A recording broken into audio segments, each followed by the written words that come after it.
Ah! Hello, everybody. Oh my God, it's Mutant Academy. What's the intro for this one? I don't remember. No, I can't use it.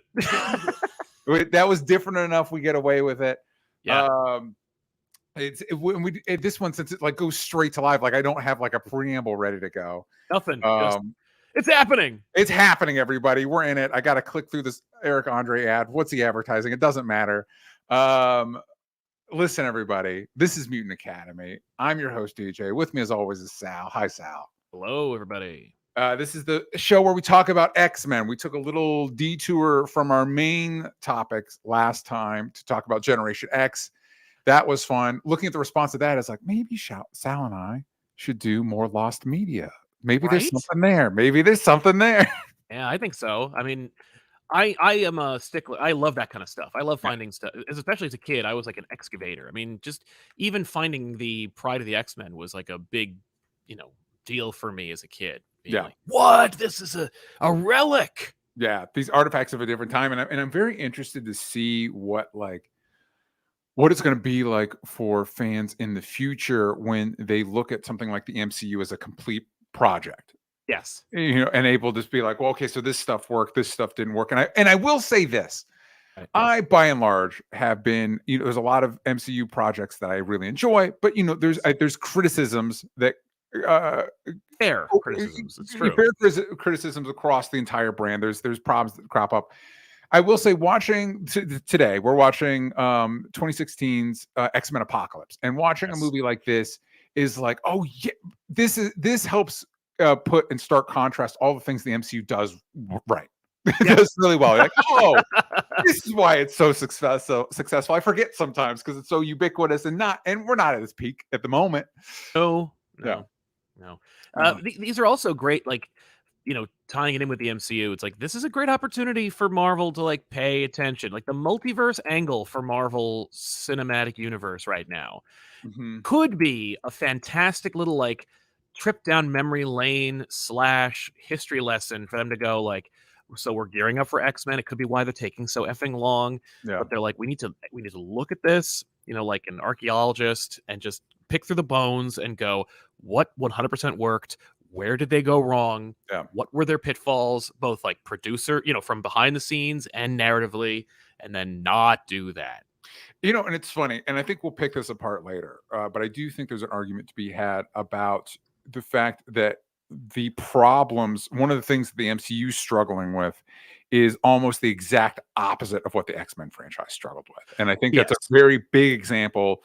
And it is that, like, I think the cohesiveness of the MCU, like right now, that interconnectedness is almost a burden. It is almost like the Echo, it's Marvel Spotlight, which means you don't need to watch anything, but also the first episode's going to basically be recaps of Hawkeye and Daredevil. And you know what I mean? Whereas you watch something like this and it's like, maybe it's X-Men at this point. This is you're at least 6 movies deep into the main franchise. Maybe plan ahead a little bit. Like maybe think about setting some things up so you don't, what happens here doesn't happen. Right. Can I just say also, thank you very much for explaining what Marvel Spotlight is, because I hate it so much. Like when that popped up, I was like, first of all, this is like an old Hollywood kind of like self-aggrandizing, back-patting kind of like logo. It says nothing about comics. It says nothing about Marvel. It's all Hollywood for me. Yeah. And I was like, this is grotesque. It's this like self-congratulatory, like, oh, ladies and gentlemen, enjoy Echo and this Marvel Spotlight. What the F is a spotlight? Yeah. Like, how about we like, so it's like, oh, this is a character. Like, is it a character spotlight? Because like, they're all those then. Yeah, well, and I think the stated goal was that it's supposed to be like, this is you don't need to know 20, 40 plus projects of history to do this. And I think a better example of that is something is like Werewolf by Night, which literally you could just watch Werewolf by Night and not know anything about the MCU and you'd be fine. Totally. I don't think that's actually true of Echo. Yeah, there's a freaking flashback to Hawkeye in this show. Yeah, like literally, like the first 30 minutes are almost a previously on the MCU. Yeah. And So it's like, I think that instinct is fine. I think Echo is a character that could benefit from that. I just think that's not what you did. No. And I think anyway, We're not here to talk about we're Echo. getting a little off track. So shock and awe, surprise to everybody. Yes. So a little business up top. We are doing this live. If you prefer your podcast in audio form, you can do that over at patreon.com/onlystupidanswers. Also, Sal and I do a show called Spider-Versity, where it's similar to this show, but it's Spider-Man focused. That is a Patreon exclusive show as well. We just finished Spectacular Spider-Man. We're gearing up to do Across the Spider-Verse. So get excited for that one, kids. Also, you may know, if you've been following me on the socials, whatever, I am launching a new Kickstarter. This time, instead of a comic, it is a movie. GUNPLAYmovie.com. Right now, it launches on January 30th, but you can go over to the pre-launch page, click notify me on launch. You're like, DJ, why would you do that? Well, one, it lets you know the second it launches, which, we have some launch perks that are available just those first 48 hours, and you're not going to want to miss those. Also, it is incredibly helpful to me. It is a way for one to boost the algorithm, so we pop up a little bit higher. It also helps me know, like, hey, how many people might show up to this, so I kind of can gauge what the audience might look like. So the movie is what I like to call an existential crime thriller. So if you're a fan of something like Good Time or something like The Big Lebowski, even a little more comedy centric, I think you're going to really love this movie. Also, you're probably going to recognize some people in our cast, and you're probably going to like the cast. We've got Roxy Stryer, who is the co-host on the main show, but also is a really talented actress. If you haven't seen Always Lola, I think you can stream that now. But also we have Steve Zaragoza, Whitney Moore, and Brie Essrig. If you're fans of SourceFed or Nuclear Family, you know how talented those three are, especially together. And just a bunch of talented people working on behind the scenes, working on picking up a couple more before the launch of the campaign. Maybe have a couple more announcements in the pipeline. I know James Allen McCune, famous actor James Allen McCune, if you guys are familiar with Sugar Pine 7, is also going to be in the film as well. So please and thank you. Go to gunplaymovie.com. Notify me on launch. More importantly, show up January 30th and back that thing if you can. That first 48 hours, you can be in the movie. You can be a producer, which would mean you get your names on the poster and the credits. You can be a Hollywood big shot, or you can just see the movie and it'll be dope. And this is your best chance to see the movie. So there you go. Gunplaymovie.com. Check that out. Them's the business.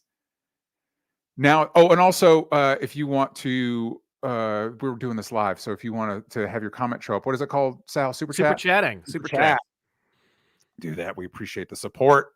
These shows like this only exist out of the support of audience members like you. It's true. I think I did it, Sal. I think I covered all the things. I think so. Yeah, we got all the preamble. It's great. Okay. Now we can just get to the content, folks. Ooh, everybody's favorite. This is X-Men Apocalypse 2016. It was directed by Bryan Singer, written by Simon Kinberg, Michael Dougherty, and Bryan Singer in the 1980s. Everybody's favorite decade. The X-Men must defeat an ancient, all-powerful mutant, En-Sabah-Nur, who intends to thrive through bringing destruction to the world. On Rotten Tomatoes, this has a 47% with an audience score of 65%. Yeah. Overloaded action and a cliched villain take the focus away from otherwise strong performers and resonant themes, making X-Men Apocalypse a middling chapter in the venerable superhero franchise. Yes. Nailed it. Correct. No notes. No notes for one side. Rotten Tomatoes. Yeah. How can you make Oscar Isaac dull and uninteresting? Yeah, man, it's a challenge. But you know what? Hollywood keeps doing their best to rise to that challenge. You know what I mean? Big blockbusters are undeterred and like, how can we take one of the most dynamic actors of our generation and make him less interesting? And put him in a Power Ranger helmet or make him blue. Doesn't feed into what appears to be a fascination from him of playing Egyptian adjacent characters. Yes, yes. If I had two nickels, Yeah. as the reference goes. Yep. So we open with we open with me kicking my dog out because she keeps licking her paws, and I don't know if you all can hear it, but it grosses me out. So I'm going to kick my dog out of the room. Yes, folks. X-Men Apocalypse. Oh man, and of course, this was riding high. We were so hyped after the previous iterations of X-Men movies, and now here we are with X-Men Apocalypse. Oh boy. Sorry, So far. everybody. I don't know That's why right. suddenly she's like, yeah, when I'm in this room, now's a good time to lick my paws for an hour on end. Anyway, so we open with a narration from Professor X that says a gift can also be a curse, which is that perfect like comic book nonsense of like, Yep. if you know they treat it like this, lines like this are like these nuggets that they treat of like pearls of wisdom, but if you take them out of their very specific context, it's like this doesn't mean unless I have mutant powers, this doesn't mean anything to me. Exactly. Like what being tall, Yeah. or I will. fast. Okay, well, Sal, you put that in a context I understand because I do hit my head a lot on things. Right? Like that's it. It's everyone around you is like, "Oh my god, it must be so great to be tall." And it's like, it's fine. I mean, like I got used to it, but occasionally I hit my head on things. Yeah, like I'm 6'6", and everything feels like it's built too small. Like everything's like not built. It is not built by people who are 6'6". No, yeah, it is not made. The world is not built for you. And I will give him credit. As much as we kid. But to their credit, they do take the time to unpack this of like, hey, like maybe if you have wings, you'll fly too close to the sun, or maybe if you have all these powers, you'll think you're a god. Or like, all right, at least you contextualize it enough. Yeah. That I know what you're talking about. And so we open this narration leads us into a scene straight from Stargate or 1990s Mummy. It's a very 90s movie. This the opening. This movie's mostly set in the 80s, but it feels like a 90s movie. All the way down to, I remember when they were announcing this movie and they were like, Jubilee. And I'm like, you mean the totem for the 90s? Yeah. They're like, yep, she's comic book accurate. I'm like, 10 years too early. Yeah, 10 years too early, and also barely in the movie. And also, I think it's Lana. I don't have it in front of me. It's Lana Condor, who ended up being like a huge deal. So kind of missed opportunity. Agreed. Anyway, so we're back to Stargate. This whole scene basically is what we learn is old ass Apocalypse, who I think it's not specified, Sal, and I meant to look this up prior to doing this. The Apocalypse has been doing this well before Egypt.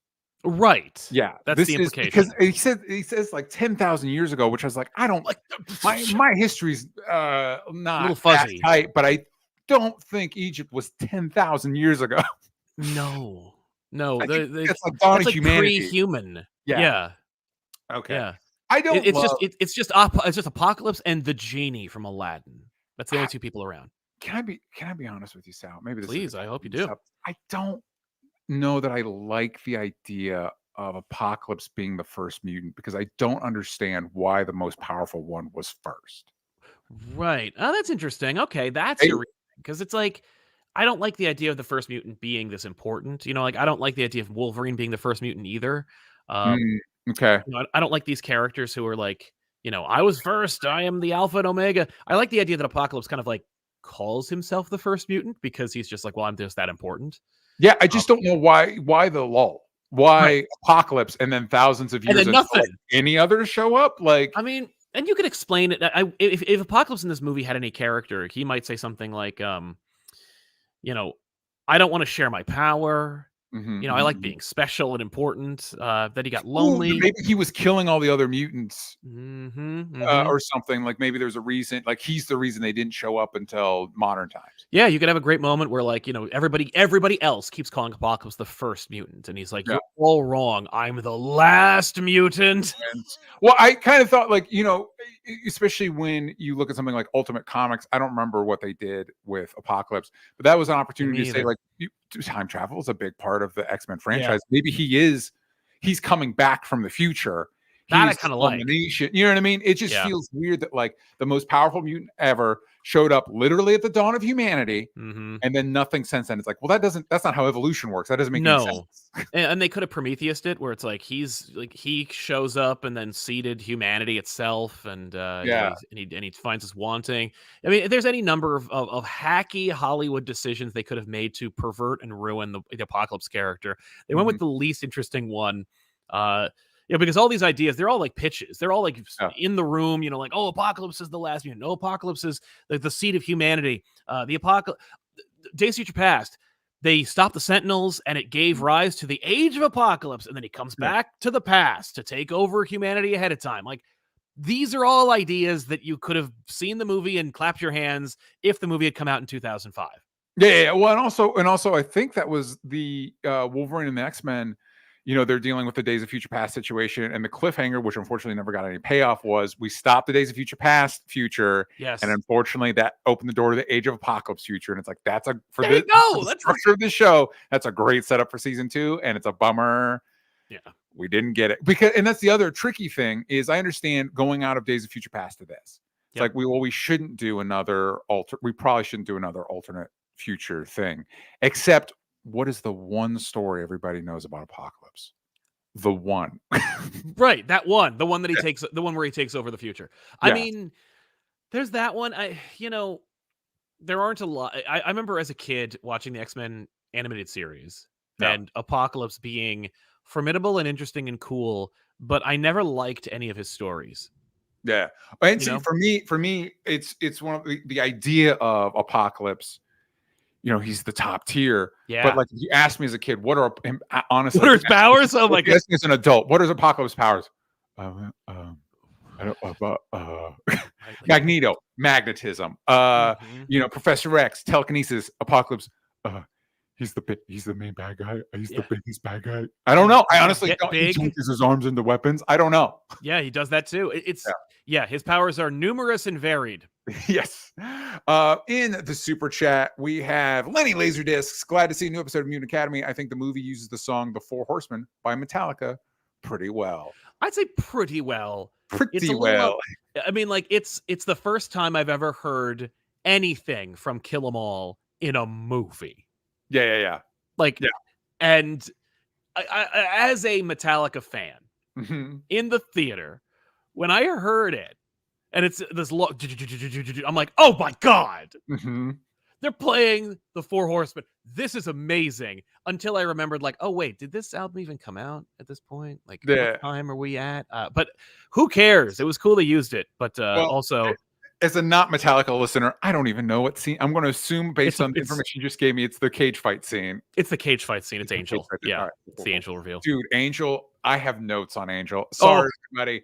I'm probably going to be making some pitches throughout this movie just because I just couldn't help but sit here and like, well, maybe you could have done this. Yeah. Well, that's what this movie is, right? Like, at this point in the X-Men franchise, we are in pitch phase where they're riding high from having done Days of Future Past. Like, we saved the franchise. Then Deadpool comes out and like, oh, we're doing great with spinoffs too. And then they make these big tentpole, like, first class replacement cast. Yeah. And they're like, I don't know. Yeah. Well, okay. So here's the thing, and we'll get into more as we go on. I don't want to like blow my load at the top, but I think that one of my main issues, and we're going to get into this as we go further, is that this movie is trying to be a lot of things simultaneously, which is again, you're 6 movies deep at this point. You should have like dialed it in. Totally. It is the culmination of the First Class trilogy. It is also the beginning of like Cyclops and Jean. And so there's watching chunks of this movie, it's using large chunks of narrative real estate to do different things. There's not a cohesive, like, all right, why is this movie acting as if it's the first movie when it's the sixth it's the 6th movie in the frame of the main X-Men movies. It's the 3rd movie of this timeline. Yeah. And yet there's a lot of like, finally we get to found the X-Men. Finally, what was First Class? Yeah. We've done that already. We've found it. But for them, that like, we're redoing it. Like, we got the we're like Scott and Jean are finally kids. We can see them. You know what this is? This is Star Wars. This is Star Wars shit. Like Bryan Singer's mad that fucking Matthew Vaughn got to do it, and he's like, actually, never mind. I'm doing it now, and it's like nobody cares, man. Nobody cares. Yeah, it's 2016. We're all just excited to go see Infinity War. Yeah, for real. Okay, so anyway, back to Egypt. Apocalypse, also confusing about Apocalypse. He's already got like robot tubes, which I don't know. Yeah, I was confused about. Anyway, there's an old ass Apocalypse, and he's getting transplanted into young hotness Oscar Isaac body. Yeah. And you might note this would be a perfect opportunity. Like, say, you could say, if you thought the costume looked like trash, you could say that, listen, old ass Apocalypse gets to look like classic Apocalypse. Classic. Yes. And then when he transports into young hotness Oscar Isaac body, we can switch it up a little bit to give Oscar Isaac a little bit more flexibility as a performer. Totally. That's not what they do. In fact, there's a literal scene where one of the horsemen in the past takes the time to put all that shitty armor onto Oscar Isaac. Yes. Awesome. They're so cool. Yeah. I think that they made a mistake. You know, I don't like fully CG characters for the most part. Apocalypse is one of those characters you needed to do that with. I think you could have done full CG. I also think you could have done, again, since a part of the plot is his consciousness is put in a new body. Yes. Just paint Oscar Isaac's body like a light blue with a dark blue like lip tattoo. Mm-hmm. And it's like that's until the end, until the final conflict when he goes full Apocalypse. Yeah. Especially since we're going like cult leader vibe, which I also I understand, but I don't know if it works in this. No.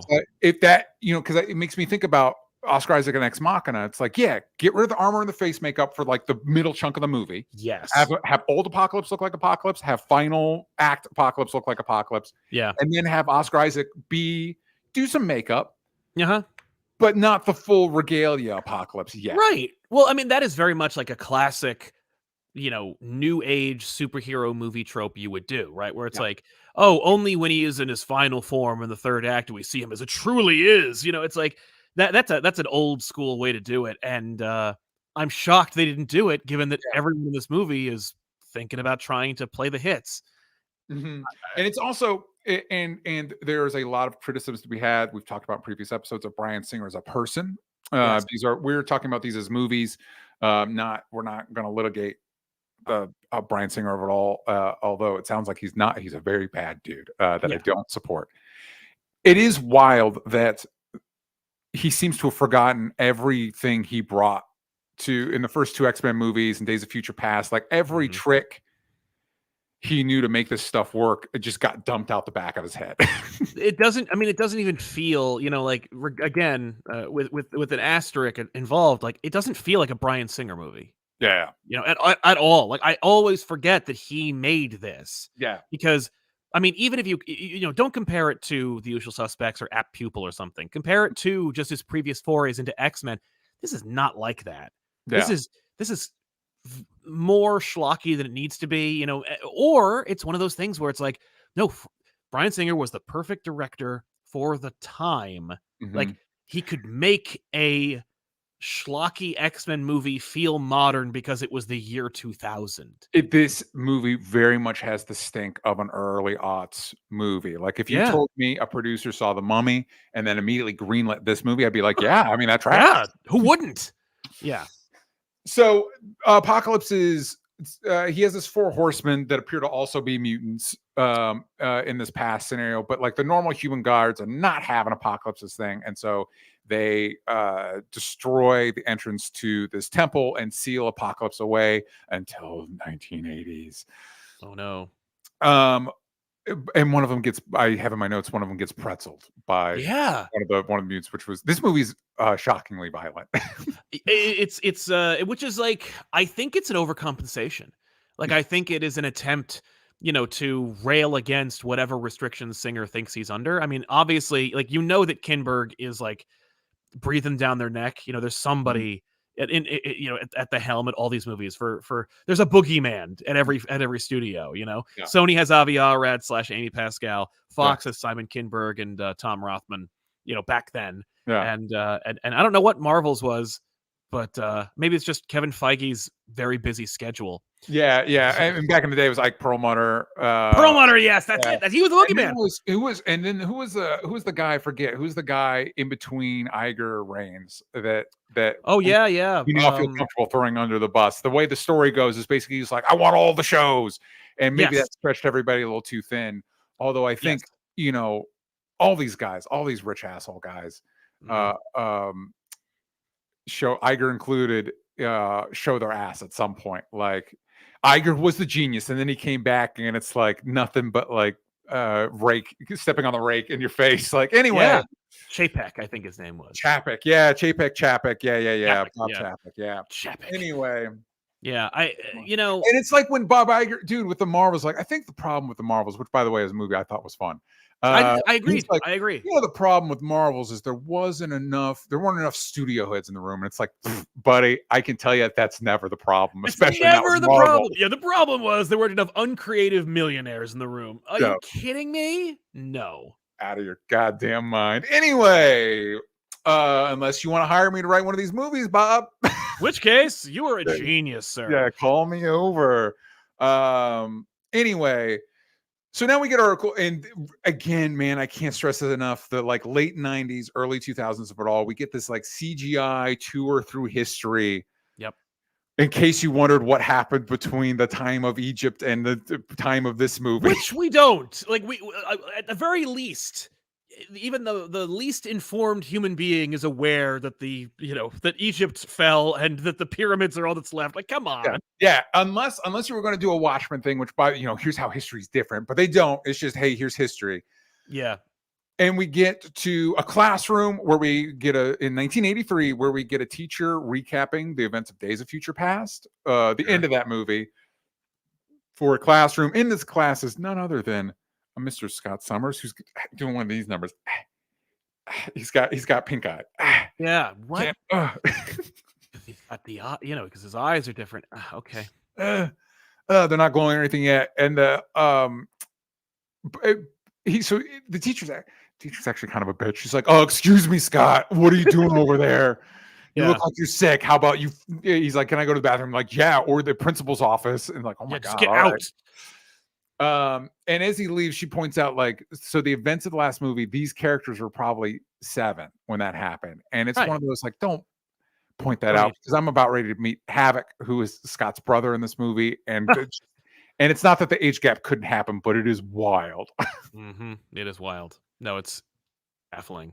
Maybe it's a half brother and like dad married younger or something. Sure, yeah, that would work. I mean, it shouldn't be, but the funny thing is, like, I don't know how deep we want to get into like trivia and stuff like that, but I read a thing before we started where it was like Kinberg's like, "Oh, Days of Future Past changed the timeline, so like things that you remember are different than they were."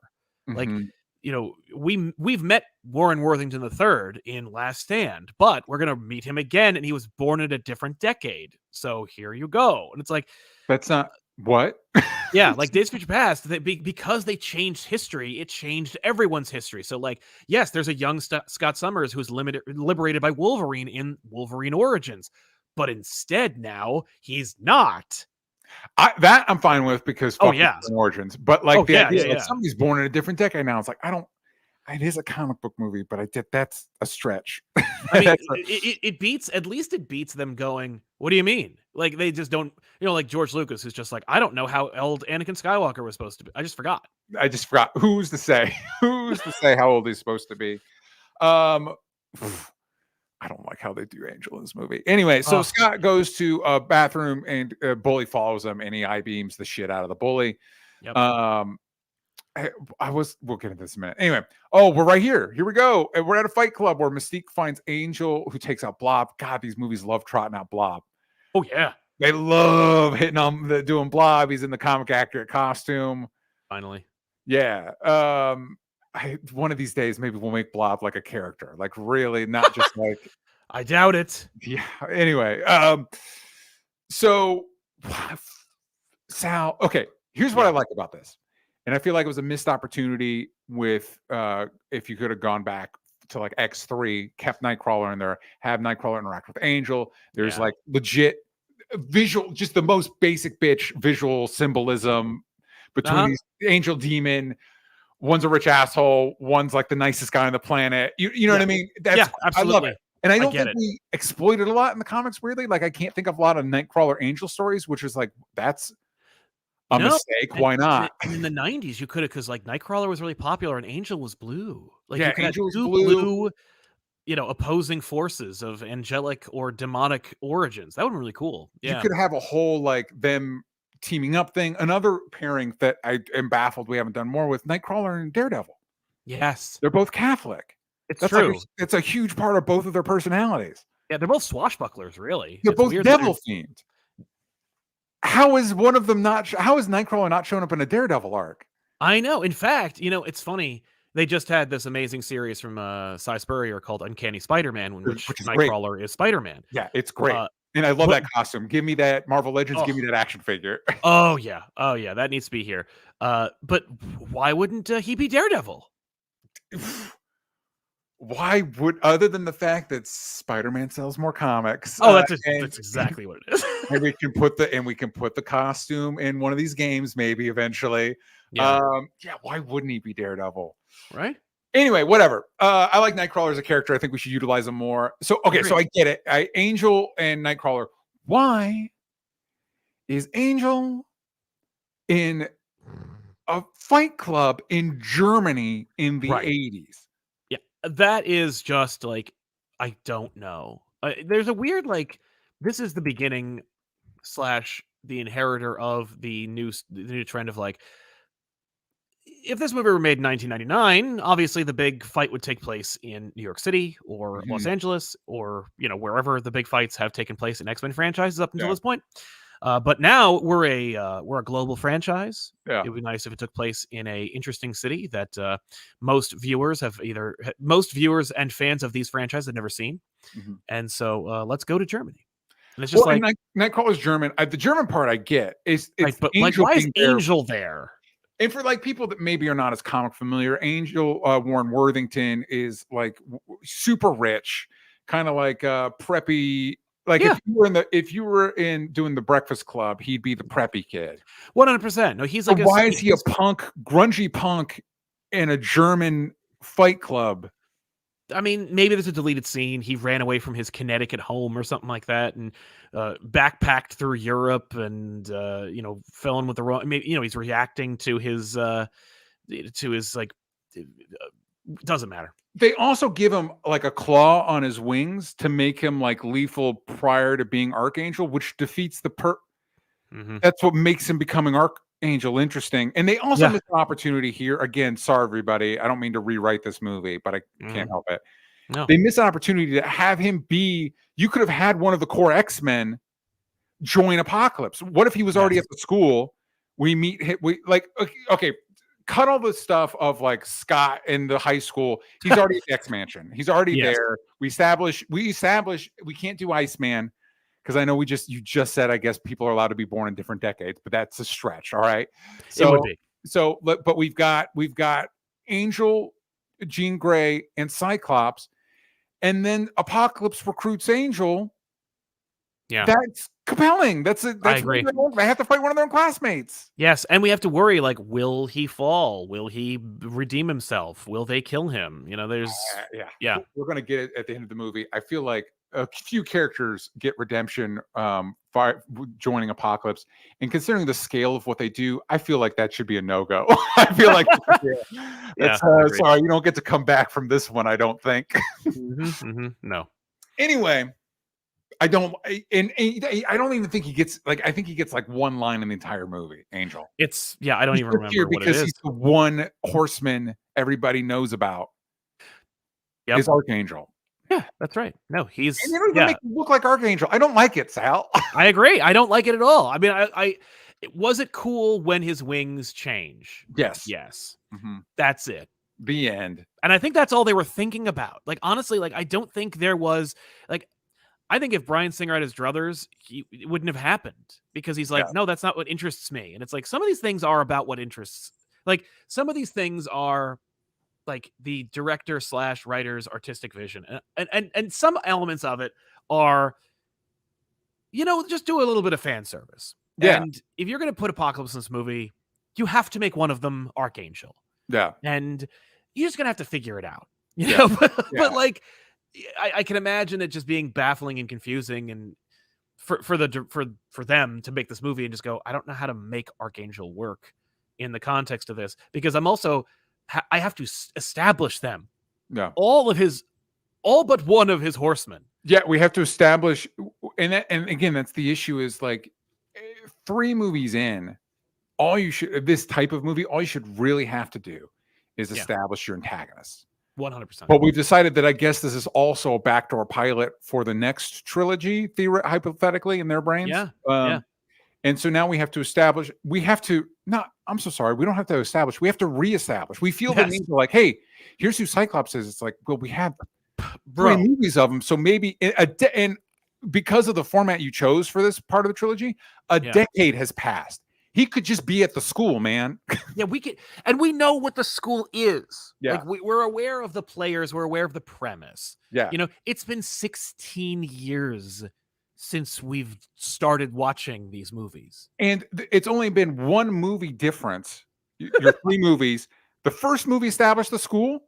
You did Days of Future Past. You don't need to reestablish the school. No, school's firmly established. We've been there, done that. Let's just do this. Ray Farr says, as a 2000s baby, the X-Men movies are dear to me, and I tend to overlook their faults. This movie was meh for me. Eric's 2 emotional scenes are my fave, though. Oh, we're going to get to Eric. All right. I've got thoughts on Eric here. Same. Another plot line that's fucking pointless. Okay, so anyway, Fight Club, Mystique saves Nightcrawler. They don't spend any time. Is he her son? The 2 actors, Mystique's a lot older, but the 2 actors almost look the same age, so we're not going to go there. We're not going to go there. No. And also then we might have to go into the Azazel shit. And you just mentioned Cy Spur's Uncanny Spider-Man run, and God bless them for just undoing all that bullshit. Just say, like, no, it's what was originally pitched that the editors said they couldn't do. That's what it is now. We're moving on. That's right. And that's all I asked for. Like, that's fine.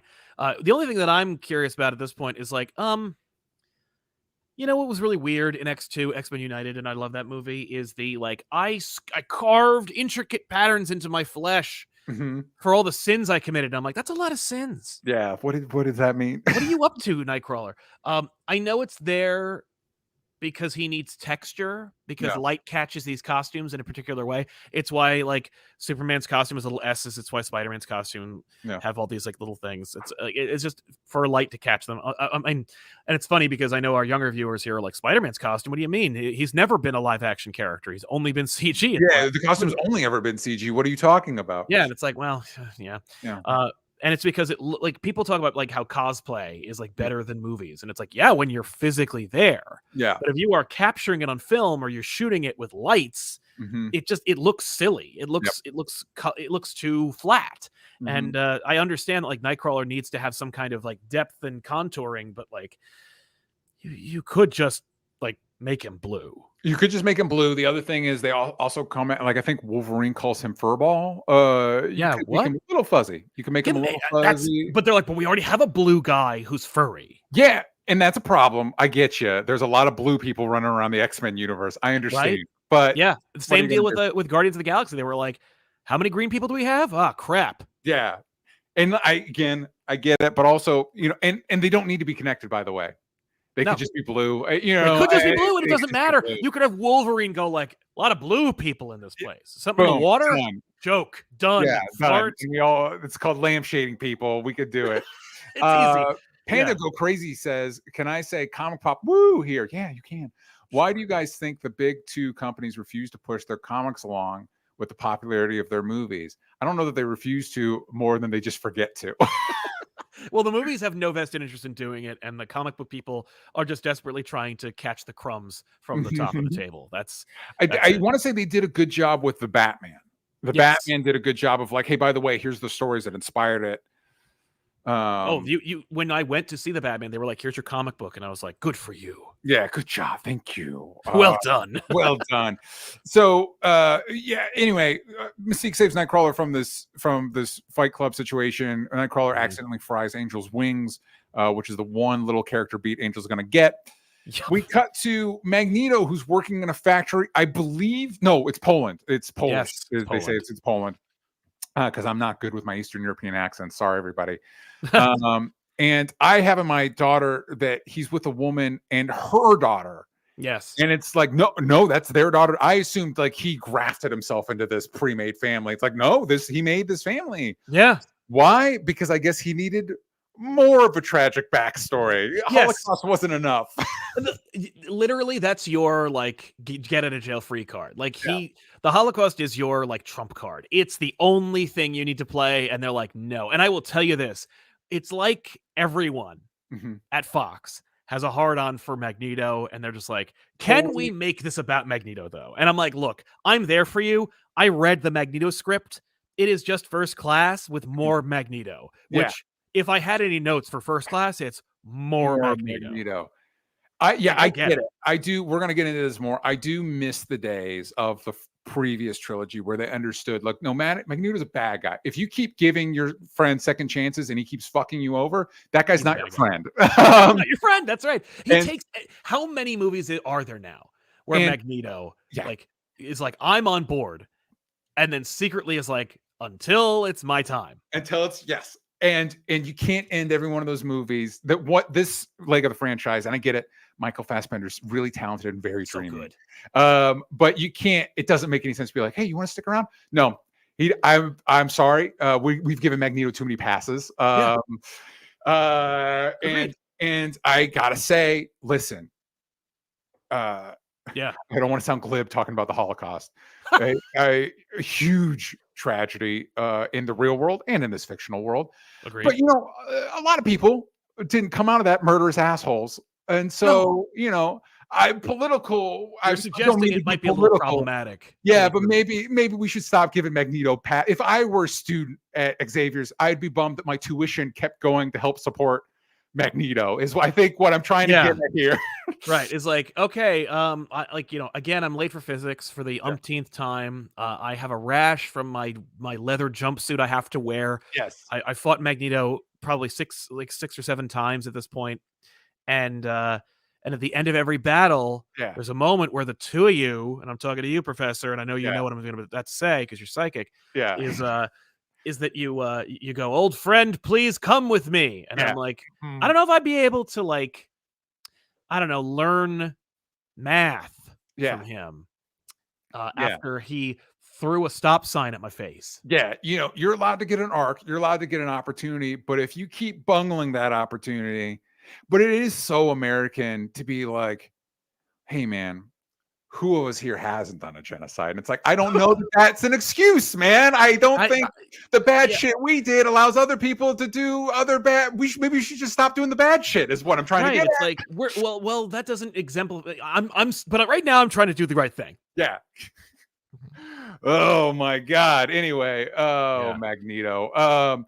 Ray Farr says also, what the fuck? We got Comic Weapon X with the helmet. Oscar Isaac got paid too. At least he made up for as Moon Knife. 610 film for me here. Keep it up, boys. You're getting ahead of us. We're not at the. Thank you. Yeah, no, we'll get to the helmet. We'll get to that helmet and the gratuitous Wolverine in there. So anyway, Havoc stops by to pick up Scott from their home. I'm going to be honest with you, Sal. I think I said this in First Class.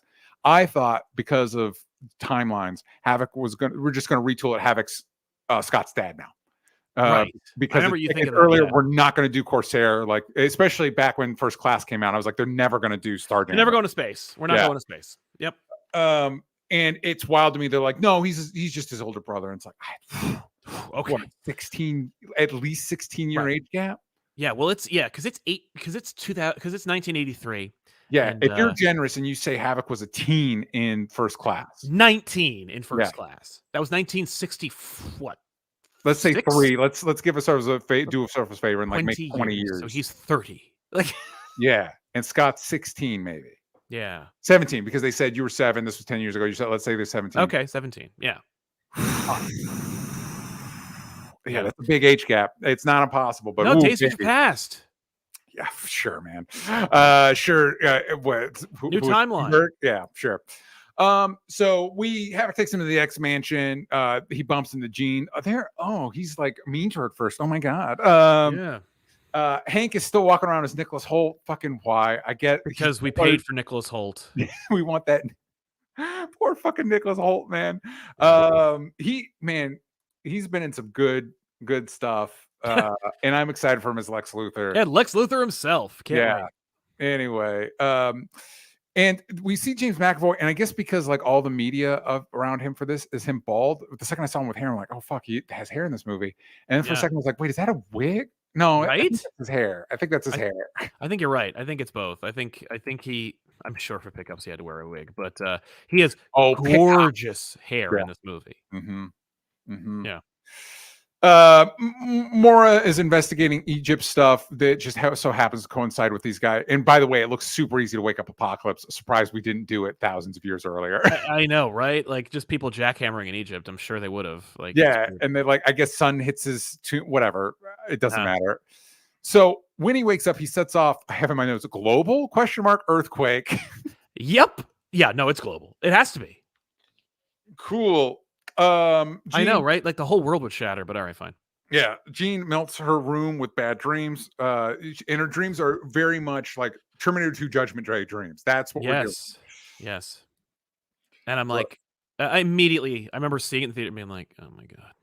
Oh, just yeah. Oh my God. It's weird. It's kind of like, again, instead of like feeling like we're finishing up this trilogy, and it's almost like we're speed running, like almost like, guys, we know these should have been the characters we were following from First Class. It should have been Jean and Cyclops and the rest of them. So we're just going to do all the hits in this movie. Yep. I get if they planned ahead a little bit. Yeah. It's tough, man, because that kind of flexibility allows you something like Days of Future Past, where it's like, okay, this is what we're doing. But every movie, when you go in like, okay, this is what we're doing now it's like, okay, we want to do Apocalypse, but we have to set up all these other things to get to Apocalypse. And it's like, well, then maybe you're not there yet. We're not. Yeah. Like we're just straight up not. You did Days of Future Past. The next one is not Apocalypse. Or Mr. Sinister. The next one is like, the Brotherhood. I don't know. It's not. Or take advantage of your 10-year gap and be like, a lot of stuff happened that you didn't. And now a lot of stuff happened. Yeah. You could even have Magneto be a member of the X-Men at this point. Like, we fought a Magneto. We met up with Magneto, fought him again, and now he's finally on the team, and he's been a teacher for 5 years, and he's got a wife and a kid, and blah blah blah blah. No. So Charles uses Cerebro to find Moira. That's what I have in my notes. I actually don't remember why. Anyway, it's like, again, lampshading, like she's barely aged a day. It's almost like, it's been 4 years since we filmed the last movie with her. Even instead of a full decade. Years. Yeah. And these things. And listen, it's like, who's the actress that plays? I just blanked on who plays Moira. It's Oh God, I should have it in front. There's just so many cast members. I don't list them in my notes. I know, and I don't know her from anything other than Moira. Rose Byrne. Rose Byrne. She's been on a lot of stuff. But and again, like Rose Byrne hasn't. It's probably been 20 years since she started doing stuff, and she hasn't aged today. So you're fine. It's true. Yeah. Whatever, man. So again, they've found her. During the Apocalypse earthquake, he's working in a foundry, and a big like bucket, like a big I'm underselling it. I say bucket. I'm telling you, like one of those big like molten steel carrying buckets is about ready to crush a dude. He uses his power to save them. The townspeople are afraid, and so they tell the local authorities, and they show up, and the cops found Magneto's daughter, who I guess can control animals. So she summons the animals to attack them. One of them has a bow and arrow, I assume, just so Magneto can't stop what's happening. Yeah. Is the arrowhead not made of metal? Whatever.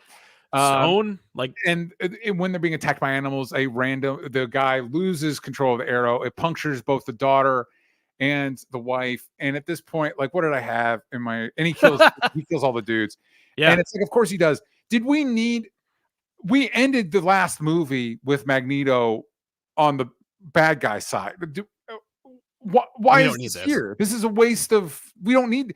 Magneto doesn't need motivation to join Apocalypse. They're on the same page. In fact, it's like they shot two different motivating scenes for Apocalypse, because later Apocalypse brings him to a place that would also motivate him. Yeah, which by the way, that scene makes me uncomfortable. Every time we really get into it, I'm like, is this I don't want to trample on the graves of these people, guys. I don't like it's just so it's so real, man. It's so real. And I'm always worried about these movies like minimizing it, you know? Oh yeah. Yeah, I hear you. I think it's I don't think about it, maybe because I'm not directly connected with it, but I feel like it's not I feel like it's sparing. Like we don't dwell on it too long. We use it, we get in, we get out. Yeah. But at the same time, yeah. And there's something empowering about that idea, almost like Inglorious Bastards-esque of like just completely demolishing the place. I get it. Yeah. Yeah. But then I also have this like I don't like how much of a pass we give Magneto, because again, I cannot stress this enough. Like a lot of these people, and this is one of the other issues why it's a problem that like Magneto is one of like maybe 3 prominent Jewish characters in Marvel Comics, and it's like you can't maybe get Kitty Pryde in here being like, well, some of us aren't some of us people. Yeah, that's fair. Anyway, but yeah, so he murders all the dudes. And again, this is one of my notes. It's like, why not Magneto's the one that resurrects Apocalypse? Yeah. And then Apocalypse shows up and is like, actually, you don't get me, dude. I don't care about humans or mutants. I just care about strongest. Exactly. And all of you are weak to me. So you are going to help me wipe out everybody. And Magneto's like, ooh, time out. Yeah. Oops. I'm not wipe out everybody guy. I'm just wipe out humans guy. Right. Yeah. And then he joins the X-Men because that's classic. Like, global genocide's a little bit beyond me. So I think that's classic Doctor Doom shit. The second like Galactus shows up, Doctor Doom is like, well, I'm not. Well, I don't want to live here. Planet. Yeah. I'm okay with that.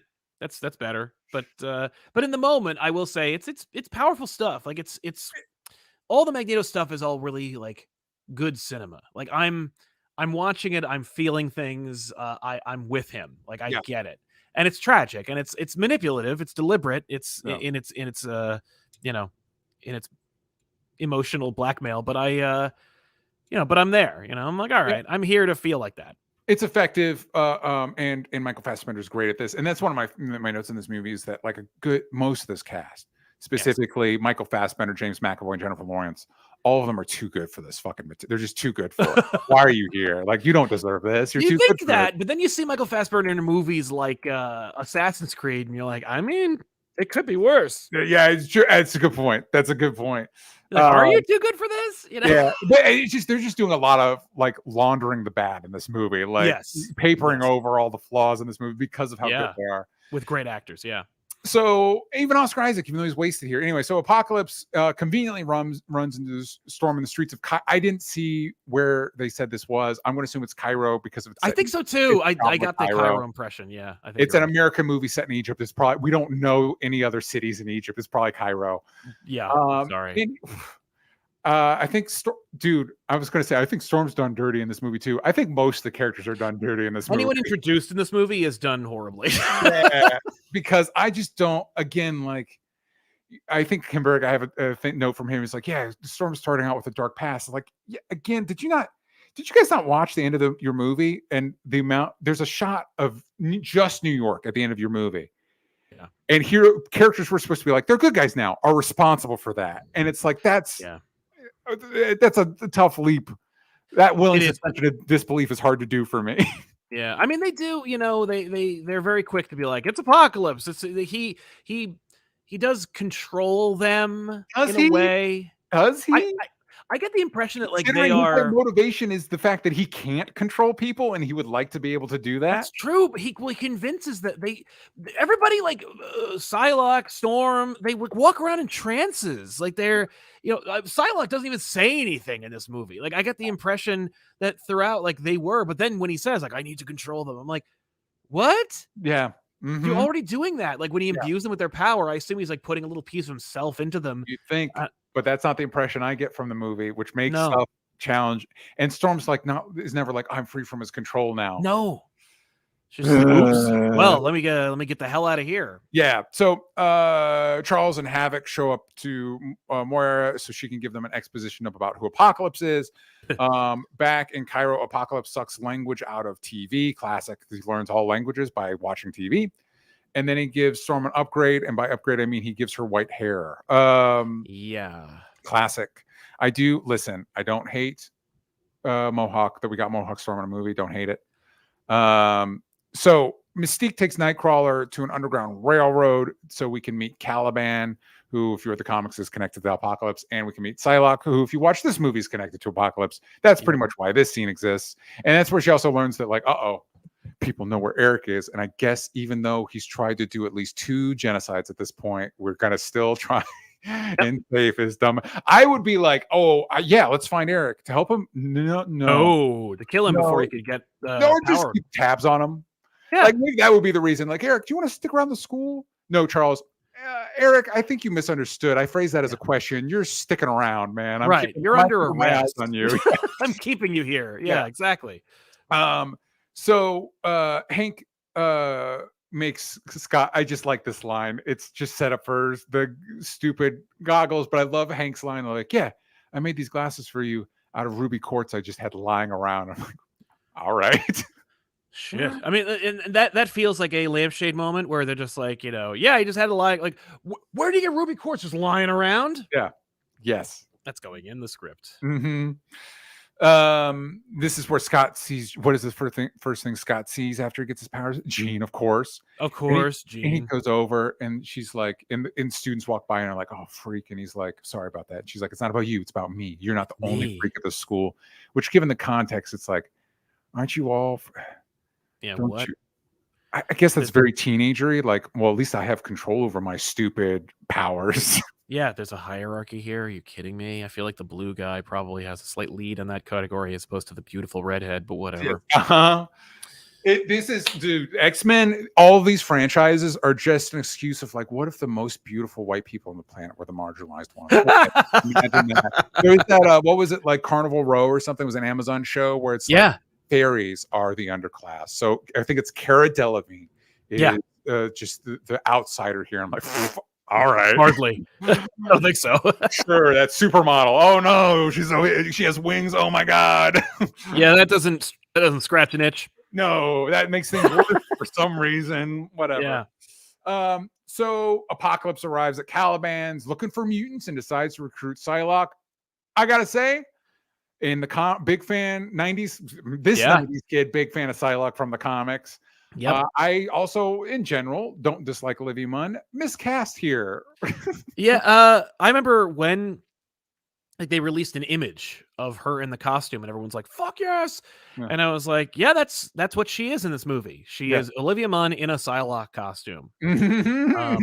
So I myself not miscast. If I catch what you're setting down. Yeah, I don't function that she was meant to fulfill. She is doing the job she was hired to do, which is wear a Psylocke costume. Yeah, I don't care for Olivia Munn. I don't think she's very good, but I understand. And not in this. No one is very good except for Michael Fassbender in this.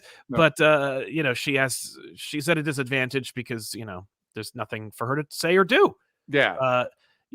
And.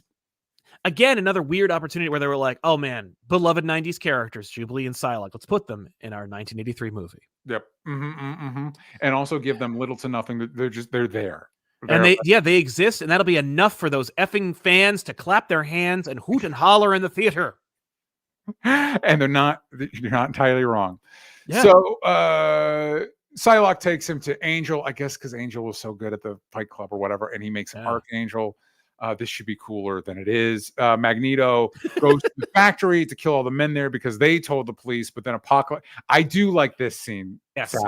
Like Magneto's like, "What are you going to stop me?" And like, without even blinking, Apocalypse just opens up the ground and everybody gets sucked in. And it's like, that guy's threatening. I'm threatened by that guy. Right. That's you just made I guess I'll listen to you. Yeah.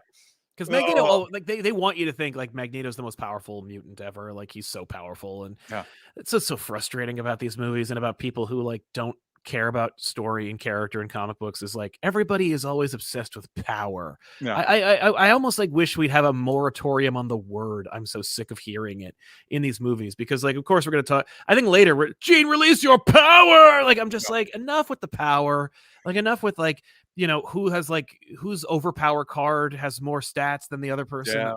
Like it's I've never cared less. Yeah, it's weird. And it's like, and I think you take that to its natural conclusion, which to not get to into this stuff because people know my thoughts on this. Like, I think the natural culmination of stuff like that is like Zack Snyder's Justice League, where you're kind of like, wait, are these the good guys? Like, wait, there's not necessarily a theme in this movie. But no, if but there kind was, of accidentally it makes me is uncomfortable. It makes me what we're touching on here makes me feel uncomfortable. Yeah, but it, it's funny with those movies, and I don't want to get too deep in the weeds about it, but those movies make people uncomfortable and the wrong people very comfortable. Exactly, and I think that's where you're like, whenever I like talk about like Zack Snyder movies tend to be like fascist adjacent. People are like, no, I'm like, think about the people that are the most excited about those movies and then come back to me and tell me also watch them, like watch 300. And again, that's not all on Zack Snyder, that's a Frank Miller joint too, but like it is. I love 300 and but I understand how it may have problematic elements, or at the very least like it appeals to like a particular type, right? It's like well, and it goes to what you're talking about where it's like these 300 people, that's not what happened. Actually, a bunch of other armies joined those 300 people. That's actually historically accurate in a way that I do think is problematic. Yeah. But well, and the Spartans, like you're supposed like. I'm not supposed to like them, but I'm supposed to root for them. Like they're like, well, they have a misshapen baby. They throw it in a damn pit, and look, one of them crawled out, and or they didn't throw him in the pit. Look what happened. Exactly. Like, what? That's not. I'm not here for that. Yeah, and again, that you can't lay all that. It's a very faithful adaptation of Frank Miller's work. Although I would also say Frank Miller's work. Frank has his own opinions about these things too. So yeah, and I think he's mellowed out since there's a time in the middle aughts where it's like, oh, somebody needs to talk to Frank, man. Somebody needs to. But anyway, we're off the rails here. But the point is, I agree with you about the theme of this movie is like. In a lot of these movies, great power, great responsibility, yada, yada, yada. Yeah. But it is like the most powerful need to protect the weak. It's like, is there something to say here that maybe power isn't everything? Right. Yeah, I would love that. That's never a theme. Like it's never like powers and everything. It's never like especially not. It's almost like Alan Moore said, like superhero movies are inherently fascist. Wild. Yeah. What? Yeah. One second. Yeah. We'll probably cut this.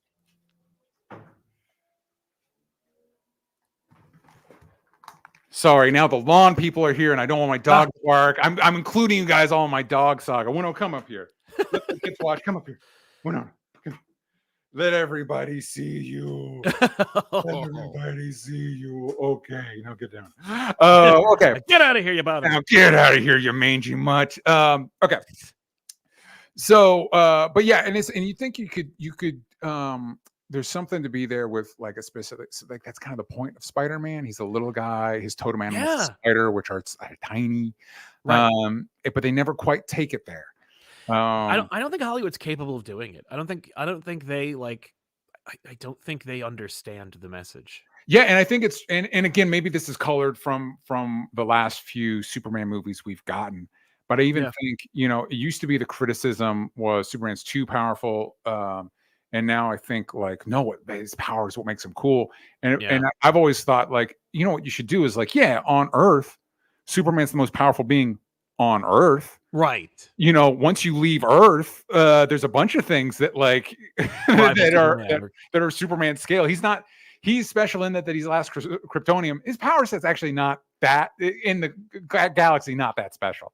Right, like there is a space devil, who runs a planet who could kill Superman with his eyes. Yes, yeah, and because again, like you said, you implied that storytelling, the idea of like giving your protagonist a threat that they can't just punch away, that they have to think about, that they have to Yes. grow in some way to overcome. That's storytelling.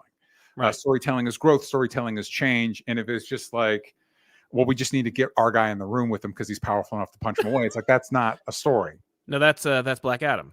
That is Black Adam. Okay, so Apocalypse takes, this is the scene we were talking about. He takes him to Auschwitz, and Magneto destroys it. I think it's Auschwitz because again, just like Cairo, there's like the catch-all.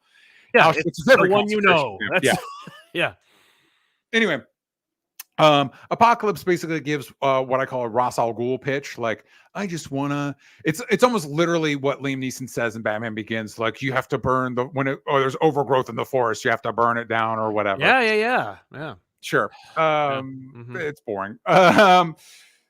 The kids go to the mall, and by the kids, I mean Cyclops, Jean Grey, Nightcrawler, Jubilee. I don't know. Does Nightcrawler just do like the Invisible Man shit where he's got the hat and the glasses? Yeah, he just wears a hat. Yeah. All right. Because I was writing my notes and then I looked up. I was like, wait, I actually don't. How did they hide Nightcrawler? They barely.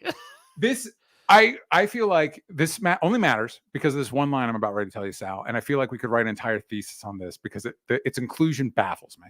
Yeah. They're having a very heavy-handed conversation about Star Wars. And they're like, which one's better, the first one or the second one? And then it ends with, at least we can all agree that the third one is the worst, which you could read as a dig on Last Stand. That's exactly what Bryan Singer's doing. But does he not realize this is also the third one? No. And it's also the worst of that trilogy? Yeah. I mean, maybe. You don't think that occurred to him? You don't think there's some level of awareness? It could be that he was making a self-referential joke. But the thing is, I feel like he'd be worried that it's, he seems like the kind of person who would be like, I don't make fun of myself. But yes, I agree he does seem like that type of person. So maybe it was just like, it's too good an opportunity for me to make fun of Brett Ratner. Make fun of Brett Ratner's disastrous decision in this movie that's so great that it's going to be... in this Victory Lap movie. Yeah, in this Victory Lap movie where people are going to be like, this is the third one. This is the third one that is the best. It's like, no, this is the good X-Men 3. I know the difference. Oh my God. I think I have some bad news for you, Brian, in our rankings when we get to that later. Oh yeah. Thanks for the reminder. I can pull up the list of movies. Yeah. Pull it up. So Mystique shows up at the mansion to confront Charles. She does. Jennifer Lawrence delivers this line well. It's a good line. I wish it was in a better movie. Yeah. And especially since the 80s, dude. So does she. Since First Class, the X-Men are so ripe for social commentary. And by this movie, we've just fucking forgotten that. Like, that's not even on anybody's radar. But she said, just because there's not war doesn't mean there's peace. And it's like, oh, we're in the height of the Cold War. Oh, that's a good, wow. In a better movie, this line will be really resonant. Like, on paper, this is a good line. Jennifer Lawrence delivers it well. It just doesn't fucking mean shit in this movie. Right? Yeah. Ugh. She is not. She's also like, I gotta get out of here. Man. I don't blame her. I don't blame her. I don't blame her. So, because again, they do the same thing where similar to what they did with Wolverine by positioning her as the core of the franchise. They've like sanded away everything interesting about the character. Yeah, also completely confused the narrative because, like, are we going to catch up with X-Men or are we not? Is she going to inevitably join Eric and become a villain, or is that just we're not doing that anymore? I think we're supposed to understand, especially based on what you told me, is that at this point we're full reboot territory. Yeah, that's fine. Magneto... Yeah, confronts Charles. They're trying to find Magneto. He goes to Cerebro. He finds Magneto. Again, James McAvoy and Michael Fassbender are good. So even when they're not in a room together, they're good. Yep. And then this scene kind of works, Sal. Sorry, I just stumbled. I just tripped myself up because the scene kind of works. Yeah. Meanwhile, while Magneto and Charles are talking, Apocalypse is doing arts and crafts in the corner, like giving people costumes. Like, here, I love it. Now. So lame. Yeah, so hacky. Oh my God. So the part that I do think kind of works is Apocalypse realizes what's happening. How does he do this? He hijacks Cerebro through Magneto, through Charles, except again, he wants Charles's powers. Yes. So how does he get in? So how does he get in there? How does he get into the anyway? Right. Oh yeah. Oh, I see. Yeah. Like how does he access it? How does he hijack the system? He just does. Huh. This and again, I think this isn't necessarily even just the movie's problem. This is an apocalypse problem of like what are his powers? What are your powers? Yeah. What are you capable of doing? Why do you, if you have all these powers, why do you need Xavier? Yeah, exactly. Because when the movie's happening, he's like, I want Xavier's powers. Like that tracks. And then you think about what he's able to accomplish in the movie. You're like, why? Wait, do you not already? Right. Or you can kill him. But this sequence, so he gets in there, he uses Cerebro, which again, I've said this in previous, Cerebro is a problem. We just need to, this is at least twice now that near global apocalypse has happened through Cerebro. Well, this is actually the first time it's happened because it's technically rebooted. But as far as the audience is concerned, I know what you can do with this dome, and it ain't show big IMAX movies, okay? Yeah. So Apocalypse is able to take control of people's minds through Charles, through Cerebro. He launches all the nukes into space. And he gets all of them? Yeah, all of them. And he gets like a long speech. But the gist of it is you can fire your arrows from the Tower of Babel, but you can't strike God. All right. Good one. Yeah, you got him. Is that just for Charles or the people you controlling hearing that too? Apocalypse shows up. How is he teleporting? Sal, do we know how he's teleporting? Is that one of his powers? I think it's one of his powers. All right. Sure. He arrives to kidnap Charles. Havoc attacks them, but misses, and he hits. And this was another scene that baffled me. We get a scene where Hank is like, check out this brand new plane I'm making. It's like, wasn't that in First Class? What do you mean? We had that plane. We had it. It's a different color, but we had it. We had it. And also, I've set up the classic X-Men setup. The basketball court opens up, but oh no. Yeah. Now we've blown it up to the point where, like, if you build this again, you are irresponsible. Exactly. This thing is a nuclear reactor. Like, yeah, it blows up the whole flipping school. Yeah. And now we get to the best scene in the movie. It just is. It just is, true. Everybody.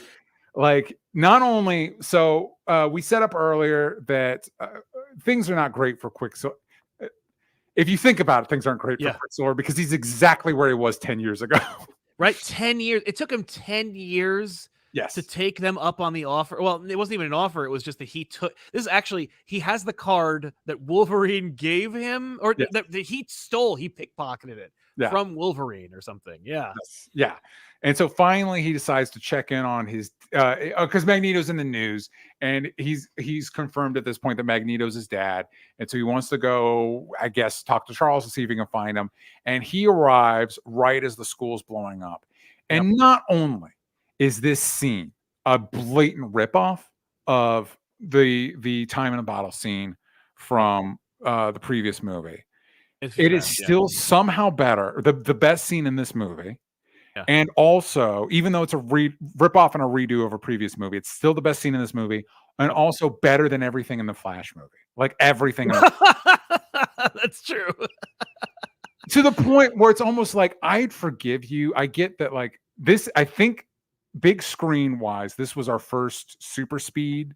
The Time in a Bottle, Days of Future Past was our first super speed scene. And so to the point where I know when they were talking Age of Ultron, they're like, we want to try and do something different. And I'm sure Flash felt the same thing. We want to try and do something different. Mm-hmm. And I just want to say, maybe don't. Maybe just do this. Yeah, I mean, this is dope. I also really, and I've said it before, I'll say it again. I like Makari's speedster powers in Eternals. Totally. I think that's great. Yeah, I think that's a good display. But Quicksilver trumps it. And I don't hate how they display Quicksilver's speed in Age of Apocalypse, or in Age of Ultron. Yeah. Oh my God, there's 2 ages, both of which have Quicksilvers in them. Mm-hmm. But yeah, no, I don't mind what they do with the other Quicksilver. It's just that I don't care for that Quicksilver. Mm-hmm. Yeah. Don't worry, he's Craven now, so you don't have to worry about that. Yeah, lucky us. Lucky us. But yeah, it's just funny how I like the Makari scene, and I also like the scene it's the best scene in any version of that movie in Justice League where they're fighting Superman and Flash is running around them and Superman turns. It's like he's like, oh shit, he's fast. Yeah. It's that scene still is like, this is more of this type of thing in this movie. Anyway. Yes, agreed. But this is just so cool. It's just so cool. It's fun.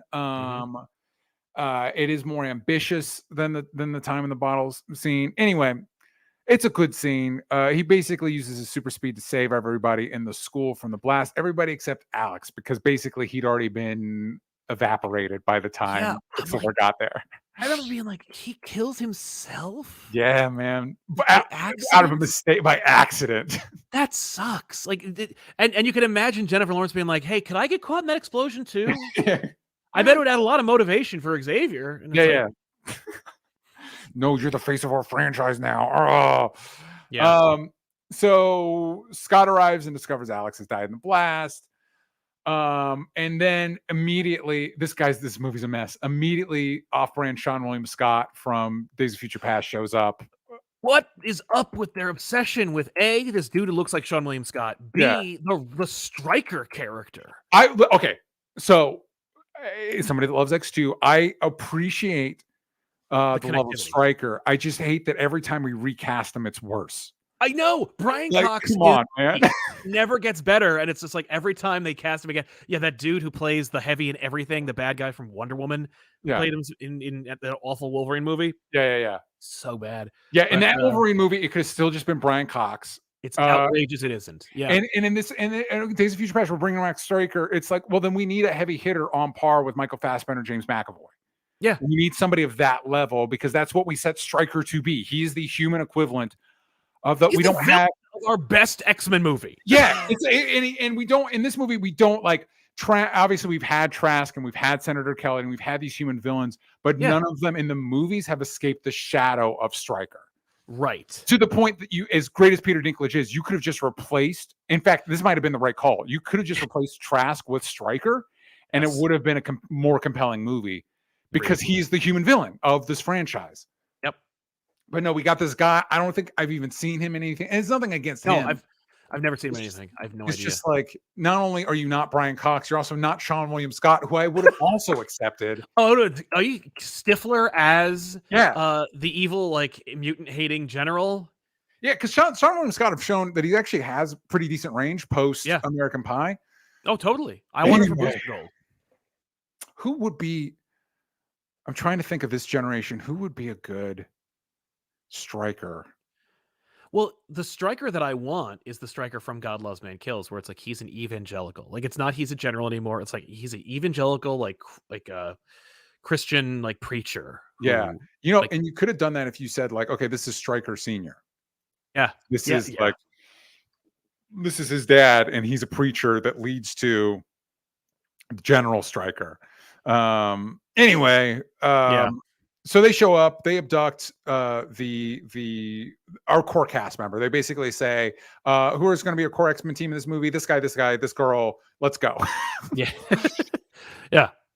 They're transported to, if they said it on screen, I missed it, but I believe it's Alkali Lake, which is the Weapon X lab. Yes, we go to Alkali Lake. And I'll be honest with you, it was kind of fun. I was like, oh, we're back. Yeah. Hooray, an X-Men movie. Yeah. It would be cool if this wasn't a mess, and it's one of those, like, why are we, other than to get what we're about ready to get to, why are we here? When we go to Alkali Lake, I remember seeing it in the theater being like, oh no. Mm-hmm. We can't. Oh no. Poor Hugh, man, he just can't escape. Yeah. So the this part's weird because Jean helps them use her psychic powers to not be seen, so they sneak into the helicopter.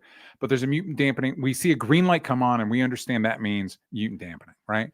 And the other X-Men are knocked out from some other weapon they had. Mm-hmm. Then somehow, once helicopter lands, Jean, Scott, and Nightcrawler are able to get out. I guess they turn off the mutant dampening field before they grab the mutants, which allows our main guys to leave. Yes. And then, so we're left with Mystique, Quicksilver, Beast. Are those the three main ones that are in? they're captured by. Did you say Jubilee? Because she's also there, I think. No, she's right? left. She That's literally right, she left. showed up for the mall, and she's still at the mansion. She like gets up. Like, oh, I guess I'm not in the movie anymore. That's right. Because I was thinking of the scene in X-Men 2 when they're at Alkali Lake and they go into the pit, and Jubilee's there because Jubilee has been cast 3 or 4 times in this franchise. Yes. Yes, you're correct. And so and then so they're in, those 3 main ones are in a cage in Alkali Lake with a green light. And somehow Mystique is able to transform back into Jennifer Lawrence mode because she really doesn't want to do that body makeup in this movie. She really doesn't want to. Yeah, I don't blame her too. That's like an idea that you hear, and like the first time you put it on, it's like this is fun and cool, and then like the 10th time, you're like, I would rather die. Yeah, I would rather not do this, but it doesn't. The problem is, it feels like a plot hole here because it feels like her mutant power should still be turned off. Yeah. And her default mode isn't Jennifer Lawrence. That's not. Shouldn't be. Yeah. But all right. Anyway, so Mystique changes back. That's all this stuff. Quicksilver, while they're in the cage, Quicksilver reveals that to Mystique that Magneto is his dad. And then he talks about like, it was 10 years ago, and I have just in my notes that's really sad that he hasn't done anything with his life in 10 years. Yeah. Apocalypse sends a message to the world using Charles. Again, how is he able to get into Charles's head? Anyway, he basically hijacks Charles to send a message, and Charles uses it as a cover to get into Jean's head, and he says, "Find us." And if I were Jean, I'd be like, "I'd fucking love to. You need to give me more, man. I need more than find us. I need maybe a location or coordinates. GPS coordinates, if you have them, that'd be great." The kids they see a cage and there's growling in the cage. And I thought it'd be so fucking funny if there's like growling and it's like, it sounds like an animal in there. And she's like, no, it's a man.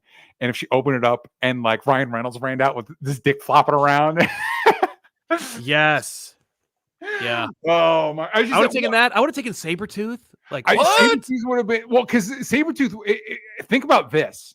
Because this is cool, by the way. Wolverine fan. We mentioned in the comments like the Weapon X helmet. And am I going to say no to Wolverine? No, but consider this: if it was Lee, because this not only overwrites X-Men Origins, this also overwrites the end of Days of Future Past. Yes, where Mystique finds Wolverine. Well, remember she as Stryker. Yeah, finds Wolverine. So, I guess, but she hands him the hell over to real Stryker, I guess. What the crap? But think about this: if the growls and it had been Liev Schreiber's Sabretooth, and you're like, this is how we get from X-Men Origin Sabretooth to X-Men 1 X-Men 1 Sabretooth. Yeah. And that would have been that would have been like, and especially, oh my God, Sal.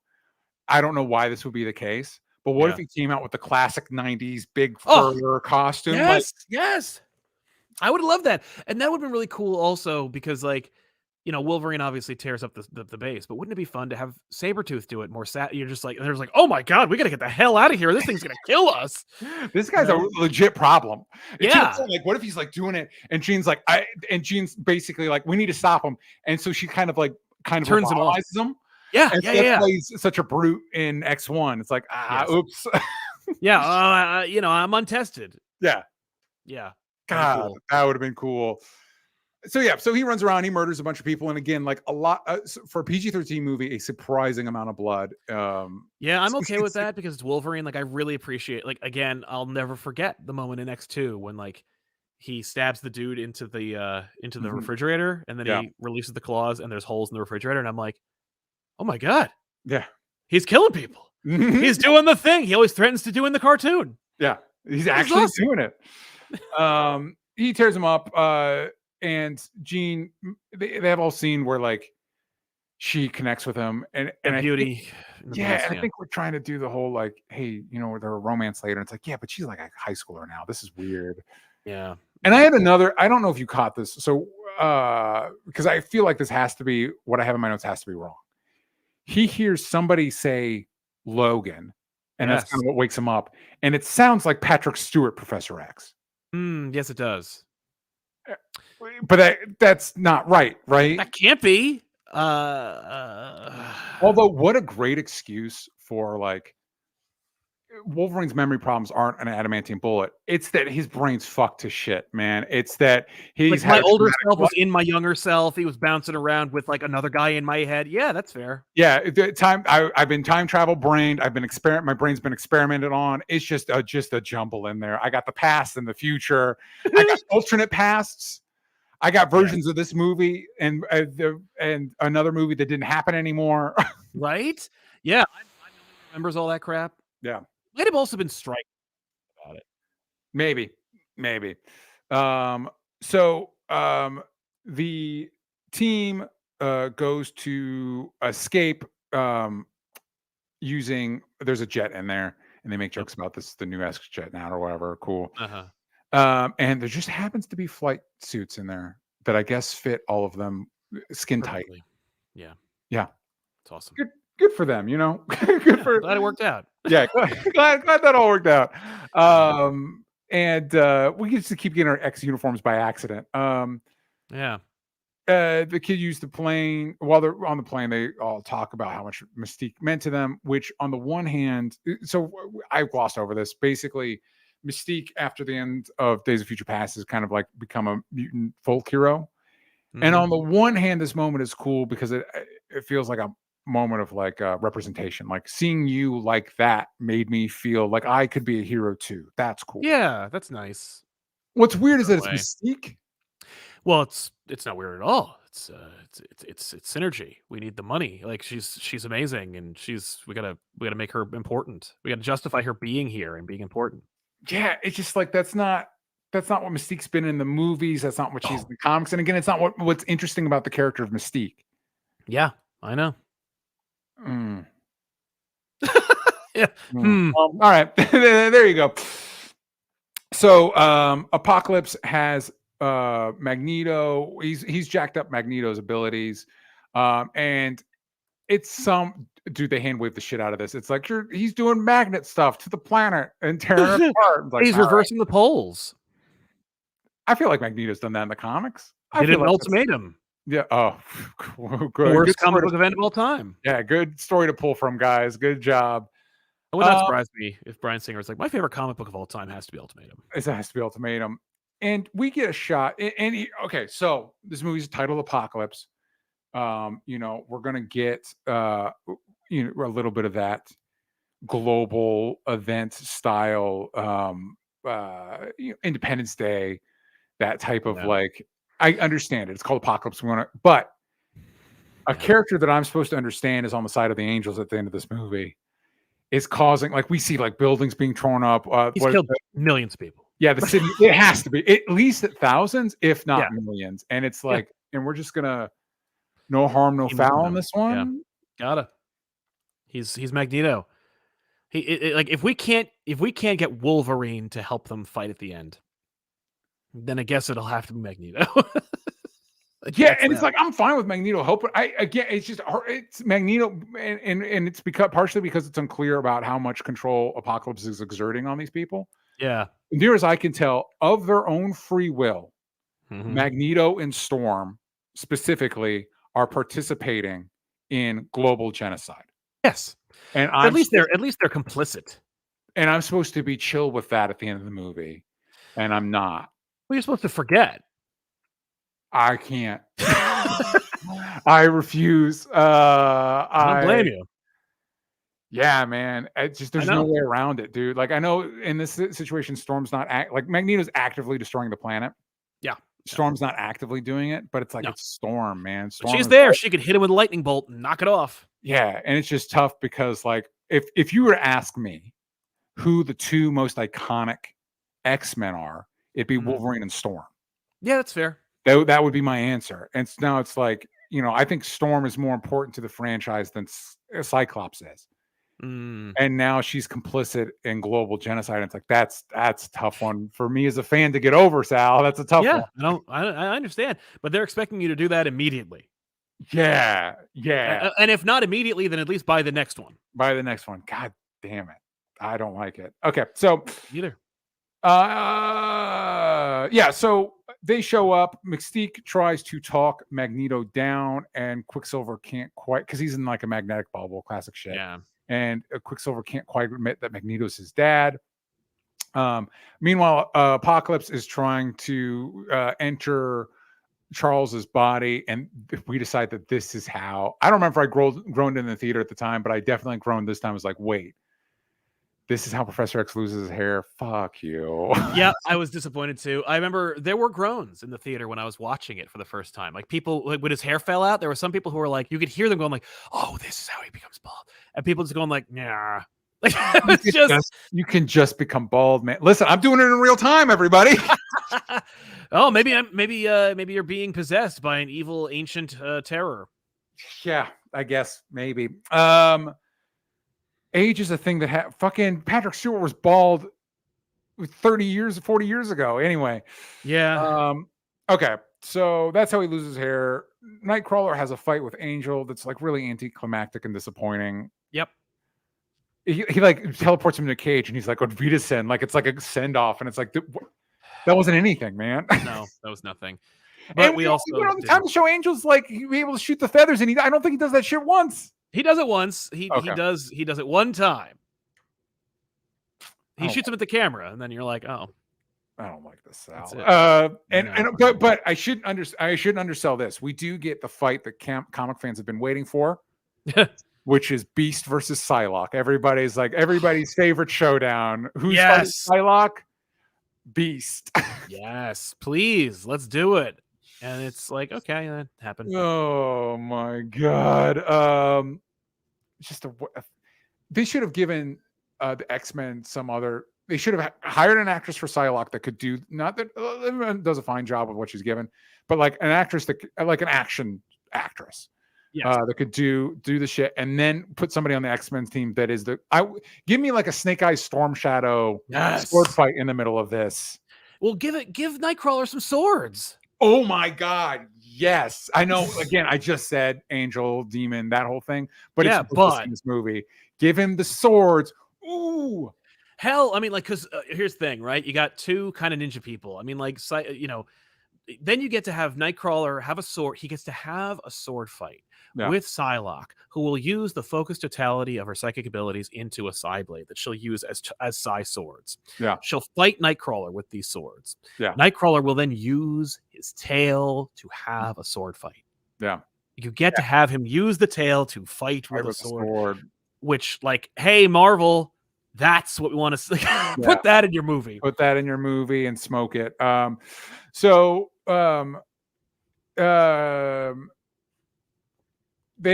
this fight. Then the fight goes into the plane. Angel shows up and they kill the fuck out of Angel. Like they all teleport out as they're like, we're done. We didn't want Angel in this movie to begin with. Yeah. We only have to use him because people would have complained that he was a horseman. Yeah. Like, yeah.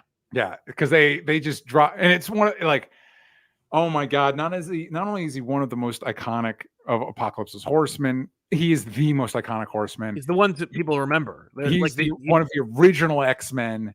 Yeah. And like, we just do him so dirty in this movie.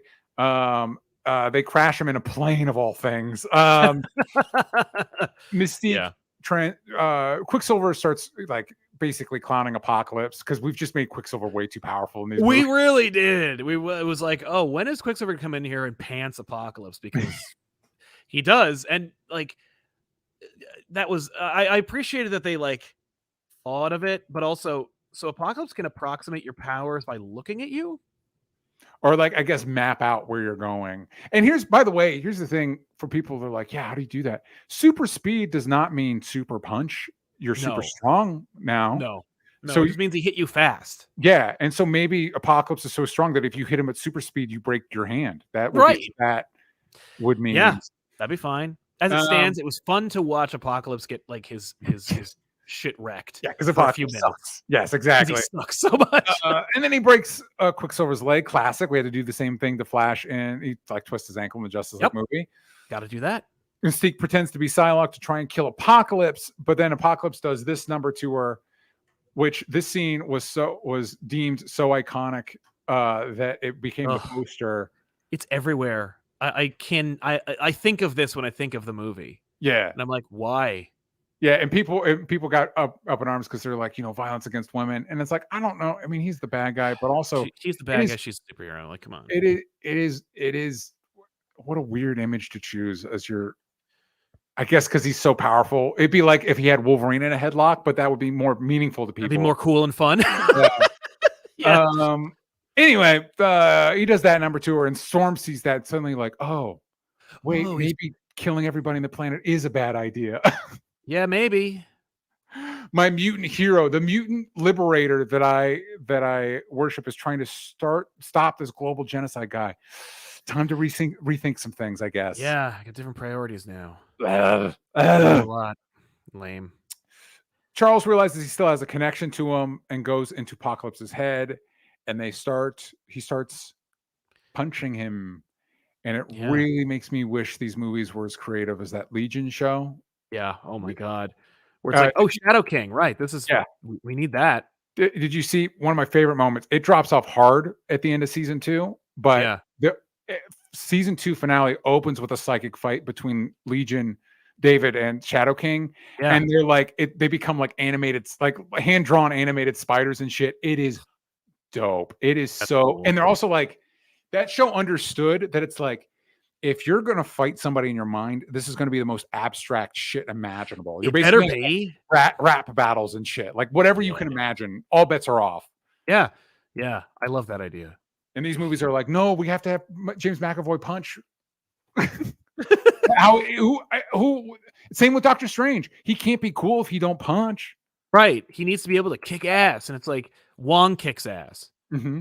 He's a sorcerer supreme. He uses fucking magic. Dude, and it's so funny how in that franchise, like, things have kind of become reversed, where like in my mind, Wong kind of is the Doctor Strange of that universe. Because 1, he's not getting into fucking fist fights. Nope. And 2, he shows up in the fun, like the way he shows up in She-Hulk and other things. It's like, this would normally be Doctor Strange in the comics. This would be Doctor Strange. Absolutely. It's frustrating. Yeah.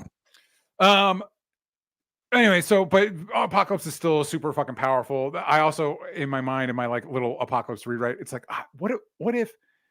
Because I believe Shadow King is Egyptian, or at least he's played by an Egyptian actor in Legion. What if Shadow King is the one that brings Apocalypse back, and that gives us a psychic opponent? That he's one of the horsemen. Yeah, that'd be cool. That would have been cool. All right, so anything here. Apocalypse comes after them in the real world. Magneto has a change of heart, and he throws 2 big metal beams in front of him in the shape of an X. That's a cool moment. I got to admit, yeah, it was fun. It was a cool moment, and it's like, and you could see it coming a mile. Once that beam comes down, you might not even really think about it. Your brain knows, but your consciousness doesn't. And then the other X, and you're like, that applause happened in the theater. Yeah, people were like, "Ah!" And I'm like, that is cool. Yeah, and the one character beat we give Apocalypse is like, he's really wound up about being betrayed because he was betrayed at the beginning of the movie, and he's like, you betrayed me. And Magneto's like, no, I betrayed them, which would be cool, but your body count's so high. So high. No, I betrayed them. You mean everyone on the planet? Everyone on the planet, man. You should at least go to jail for that shit, dude. I'm not even a fan of like our carceral system, but like, I don't know what else to do with you, dude. A plastic prison under X Mansion. Like, it's like Professor X, like, I know now that I can't trust the humans to give you due process, but like, but you deserve to be here. And you need to be somewhere. Right. And I can imagine that'd be a great moment, actually. It would echo the kind of like plastic prisons crap we got in the first 2 X-Men movies. And then at the end, Magneto's like, one day you're going to need me. And Charles goes, God, I hope not. Yeah. Right. Like, that's your. Yeah, I do, but I have a pitch for you of how I would have ended Magneto in this movie, but we'll get there. Yeah, let's get there. So, meanwhile, Charles is like, you mentioned this earlier, he's like, Jean, unleash the Phoenix, basically. Yeah, that's it. Yeah. Unleash the Phoenix. That's not earned. That shouldn't be here. We're building to the Phoenix again to do it better this time, except not. Worse. And so she releases the Phoenix, and I will say Apocalypse gets a cool moment of like, he says something like, it is revealed, and it's like, that would have been a more interesting motivation for Apocalypse if he's like, no, you don't understand, I'm trying to get us to my mission on this planet is to get humans, the species on this planet, to its ultimate evolution. Yes. And so when if he sees the Phoenix at the end, he's like, I did it. Mission accomplished. That's what I was working towards. The Phoenix. That'd be cool. Yeah. And it's like that. He'd be more interesting. It would also be like, oh, the Phoenix is a problem. That's not Right. Apocalypse wants it. And maybe even the X-Men don't defeat him. Yeah. He just lets himself, he sees the Phoenix, and he's like, good, I'm good to go. Bye, poof. Yeah, that would have been great. That's not what we get. He gets blown up. Charles decides this is the right time to reveal to Mora that he altered her memories, and she's actually pretty chill about this. I would find it violating, but sure. Yeah, I agree. We see again, just in case we all forgot, which the movie also wants you to forget, but it also wants to show you, look at how New York is basically, it's like Godzilla walked through here. Yeah. Cool. Our heroes did that. Magneto and Storm did that. Yeah, and I guess like, that would, maybe they're trying to set that up where they're like, this is why the world hates and fears them. Because like, yeah, I'm gonna be real with you, man. I would too, dude. Watching, did you see Gen V, the new boys show? No, I know what it is, but it is one of those like, a lot of times they paint Butcher as going, Billy Butcher is like, he's too far, man. He's too far with the soups. But then you see like what the soups are doing. It's like, is he though? Is he? Right? On paper, I agree with you that like he's a little too dogmatic, but like this is a real problem, man. I worry that like the reason why they're even trying to paint Butcher as like too far is because they know, whether they like it or not, that like they've made Homelander a character people root for. Yeah. Oh my God. But see, that's the issue. Is the reason I don't think I kind of, whenever everybody's like, Butcher, you need to calm down. It's like, have you seen Homelander? Right. Like I've watched he needs to be seasons of the guy, and nothing. Soups. We should if there's a way to remove everybody's powers, we should look into that. But at least this guy needs to be. We need to put him down. Yeah, I mean, for real. Like, I don't want to be that guy that says that shit, but like, this guy's a fucking problem. Exactly. No. Like Butcher has the biggest point to make about this. Yeah, like fuck, man. And like there's an opening scene in Gen V where it's a superhero college. Yeah. And like they're just dicking around and accidentally like poke a hole in a woman's neck and she starts bleeding out and shit. It's like, yeah, these soups are a problem, man. Yeah. This is not cool. Yeah, no, I know. Anyway, so I guess no, I wouldn't be. I was gonna be like, I guess in the mutant world, I'd be like, yeah, pro mutant registration act. No, I wouldn't. No, I wouldn't be pro mutant registration. Not especially not X-Men world. X-Men world's not as bad as the boys world. Boys world is like, no, maybe we should know where these people are. Yeah. Who's packing what where. Yeah. Scary. That world. It's fantasy. It's not real. Yeah. Okay, so then back at school, Magneto and Jean are helping rebuild everything. Quicksilver and Storm decide to stick around. Cool for them. Magneto and Professor X have an echo of their conversation from X1, like, what if you do if they come for your school? Whatever. Uh-huh. And this is what I wanted to suggest to you, Sal. What if this movie ended with like Charles, like, where you got to go somewhere, man. You can't be here. Yeah. And then Magneto is picked up by the Shi'ar or some other alien. And this is how we set up, like, don't worry, aliens versus the Phoenix in the next one. It should be, I know it should be Charles and Lilandra, but we also need to get Magneto off world. I mean, we could have solved that problem by having Charles, the X-Men, and Magneto taken by the Shi'ar, because they're like, they're setting up the trial of Jean Grey. The Shi'ar are like, she needs to go. Like, immediately. That would be a fun way to do it, where you're like, what the hell? They were just taking it.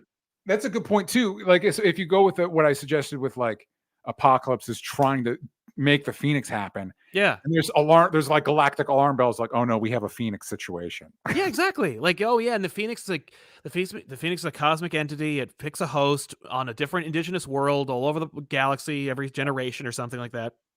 And the Shi'ar are like, you blipped up on our radar. We've never made contact. Hi, we're the shit. There's alien life. We have civilization. We have councils and peace treaties and stuff like that.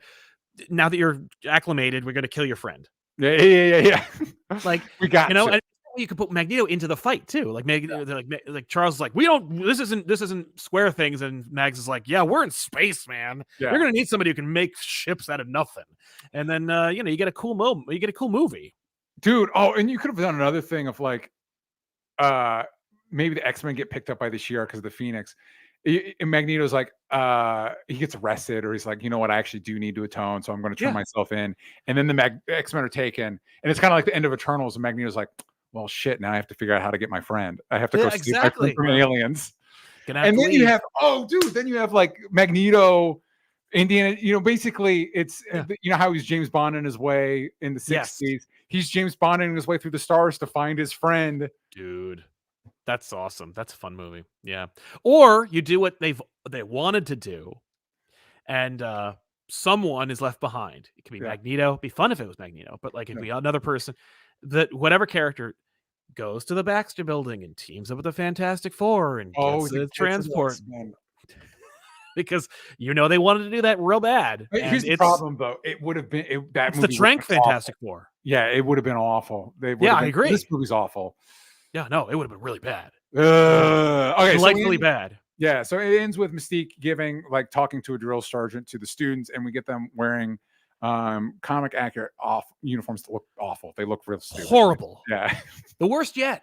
Yeah, and it's people were like excited. They were like, "Yes, finally!" And I'm like, No, these look like trash, man. You couldn't get who did the costume designs over at Marvel, man. Get that person over here.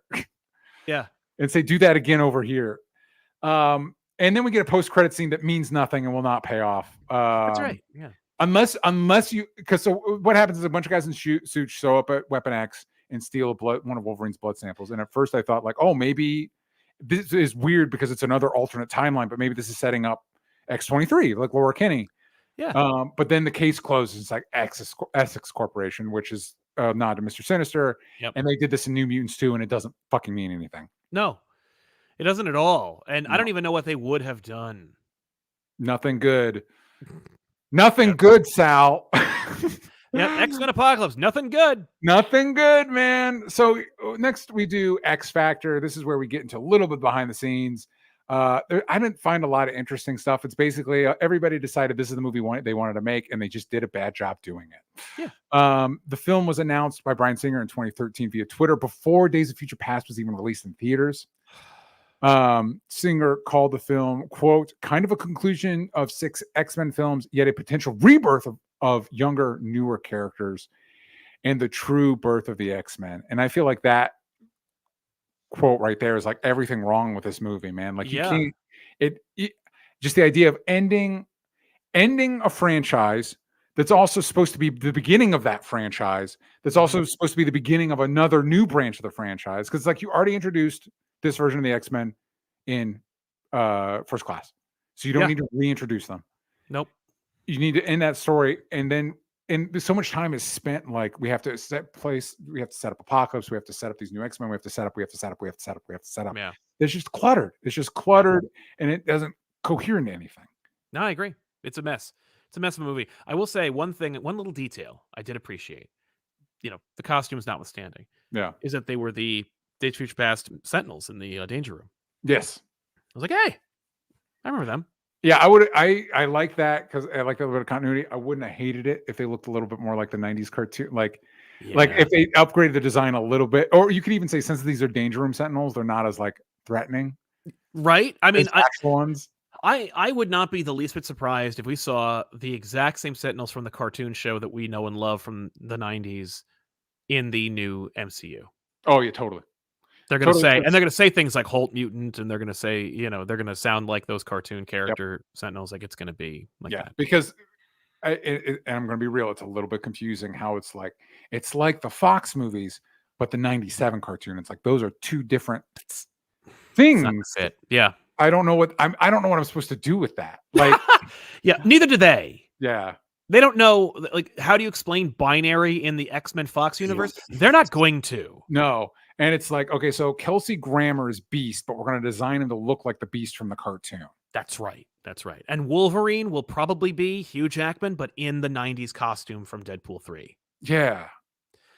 And that will be the movie. Like, it'll be a hodgepodge universe. Like, I bet money that, like, the Secret Wars X-Men that we're going to see in, like, some future thing will be a hodgepodge of, like, Days of Future Past character actors, Bryan Singer original, like, X-Men, 25 years ago character actors merged together with more accurate to the comic book or cartoon show, depending on your popularity level Mhm. costumes. That's it. It'll be cast. So Kimberg said First Class, Days of Future Past, and Apocalypse formed a trilogy about Mystique, explaining, quote, she starts in First Class entirely on Charles' side, ends up following Eric, and we find her in Days of Future Past as she's on her own because Eric is gone. She's on her own side in that movie, but is drawn toward Charles by the end and the film and in the film and shoots Eric. Then in Apocalypse, she comes back to Charles. There's a full circle narrative over the span of this little trilogy. It is about Mystique from beginning with Charles in the mansion and ending with Charles in the mansion, but not as the same timid little girl we met in First Class. Okay. And yes, that's true. They tried to make Mystique the core of the franchise. I will say that you define this in that quote, you define this woman's arc entirely in her relationships with men. Yes. And she never really truly joins Magneto. So she doesn't go anywhere. Yeah. Like, she goes from Charles to no one to Charles again. Yes. Cool. Ooh, oopsies. All right. That's all I got for X Factor. So now we move to New Mutants, which is, we wildly speculate, what, if anything, the X movies can pull from X-Men Apocalypse. A comic book accurate looking Jubilee. Yeah. Quicksilver's cool abilities. Yeah. I think I had a thought when in the middle of when we were talking about it, and I should have pinned it somewhere so I didn't forget it, because there is it's one of those things. You see a lot of what not to do. You talked about them like excavating through this, and I think that they could learn a lesson from the X-Men movies in that, like, I don't know, like with the timelines and like streamlining stuff. And the lesson here's what I think I was going to get at. Yeah. X-Men tried their own soft reboot, and it's confusing. And so I can guarantee I think Marvel was always planning a soft reboot post Secret Wars. And I think that reboot's probably becoming increasingly a hard reboot as the people respond more towards the post Endgame material. Yes. And I think there's merit in looking at what the X-Men did and this weird, like, we're reintroducing characters people have already met and know enough about if you're 6 movies deep into this franchise, that like maybe doing a more clean cut, harder reboot for the MCU post Secret Wars, that now, X-Men and the Fantastic Four and everything are like a part of it from the jump, might be a smarter move. I think so too. I think, I mean, like, I think we may have talked about this, but I don't know if I like believe it, but I almost want at this point, like after Secret Wars, like basically what we'll have at Marvel, at the MCU, post Secret Wars, in a 2026, 27 world, will be the entire house except for Spider-Man in order. Yeah. Right. But by 2027, I think Sony will have played its last chip. And I think that by then, Sony will either like have a deal with Spider-Man or Marvel will just have given up the ghost and been like, I don't care anymore. So it'll be as far as Marvel's concerned, it's everybody. Everybody's here. Everybody's home. Yeah. And we're going to do like a wide shot, like just a beautiful shot of like New York City. Yeah. In a brand new Earth that they rebuilt after Secret Wars is over. Yeah. Where like Iron Man's gonna fly by in a suit. We don't know who's in it. And the Baxter Buildings, it's the Four Freedoms Plaza, like an effing 4 on the building. Yeah. Like it'll be the most comic book looking New York City skyline you've ever seen. Oscorp Tower or something like that'll be over. Yeah, and we're gonna pony up. There's no way Spider-Man's not in Secret Wars. That's right. In the final shot of Secret Wars, you can even if he doesn't show up post reboot, you have Spider-Man swing by. He's here. Spider-Man swings by. Exactly. Yes. Like it is a once crowded sky. It is a full ass like Marvel universe, the way we always kind of promised we would one day deliver. Yeah. Even if it's only in this one world, and it might not even be the Earth that we like make. It's just that that there is a Marvel universe out there that is a full packed house with everyone involved. Yeah. Yeah. And I just think I like that a lot, even if it is just that one shot. And it's tough, man, because I do want to see a movie where Tom Holland Spider-Man teams up with Charlie Cox's Daredevil. Big time. That's 4. That's what I want for 4. That's what I want for 4. And truthfully, I want to see him, whoever the new Fantastic Four is, I want to see Spider-Man hang out with them, and whoever, like Tom Holland Spider-Man, hang out with the new Fantastic Four and the new X-Men. Yep. I want all that shit. We're just getting a new Fantastic Four movie, so maybe those people can roll over into whatever this new continuity is. But I do think if they're playing with the idea of doing a reboot on any level, the X-Men already did it. And some of that stuff worked, and I think this is a good example of what doesn't work about it. Yes. And I think you need to be with any reboot. I was just on another show talking about like Crisis on Infinite Earths and stuff like that. With any of these reboots, I think it helps to be really clear with your intentions of, you know, what is being rebooted. And I think moving forward, people are going to push back on this because of a lot of the criticisms that the X-Men movies got. But I do think maybe in the MCU reboot, a little less emphasis on continuity. Just to give yourself a little bit more flexibility. It'd be nice. You know, like all these stories connect. We can have these people connect, but like treat I've said this before on the show, treat every character like James Bond. Like maybe the new actor we got to play, Steve Rogers, wants to leave the role. Yeah. We can recast Steve Rogers without needing to recast Iron Man and Hulk and whatever. It's just that's Steve Rogers now. Yeah. Everybody's on this kind of like rolling scale. So that gives you, if you're able to, considering what Marvel's been able to train its audience to accept, if you can get your audience to accept that, you can do this in perpetuity now. Yeah, that's true. You know? Yeah. If you can accept that, like, listen, sometimes actors are going to get recast, but the continuity is give or take the same. Mm-hmm. And accept that, you're gold. I think so. Yeah. All right. Last but not least, Generation X, where we rank the movies. Sal, for the purposes of this is where we place where is X-Men Apocalypse going to land in our lineup. I think it's in our best interest for tension's sake to start from number 1 and work our way down. I think so too. To work from the bottom up. That'll be a shorter reveal. Yes. So for me, as my list goes, my number 1 X-Men movie is Days of Future Past. Fair. Yeah. Mine is X2. X2 United. Also fair because my number 2 is X2. Yeah. My number 2 is Deadpool. Nice. Deadpool. I love it. Getting up there. Yeah. I think it's you know, it's fun. It's cool. I basically ranked these on like which ones I'd rather watch again. Dude, / think is better. Yep. That is, dude, when we did our top 10 movies or whatever, and it's like in my top 10, the new Ninja Turtles is in there, but like Killers of the Flower Moon isn't. And it's like, are you saying Ninja Turtles is a better movie? No, man, but I'm not gonna if Killers of the Flower Moon is like 4 hours, I'm not gonna pop that in. Hell no. Yeah. And Killers of the Flower Moon didn't bring me the joy the new Ninja Turtles brought me. So, you know, I don't know what to tell you. Right. So, it's my list off. Feet to the Flame? Yeah, sure, maybe I do. But, you know. Yeah. And number 3 is Days of Future Past.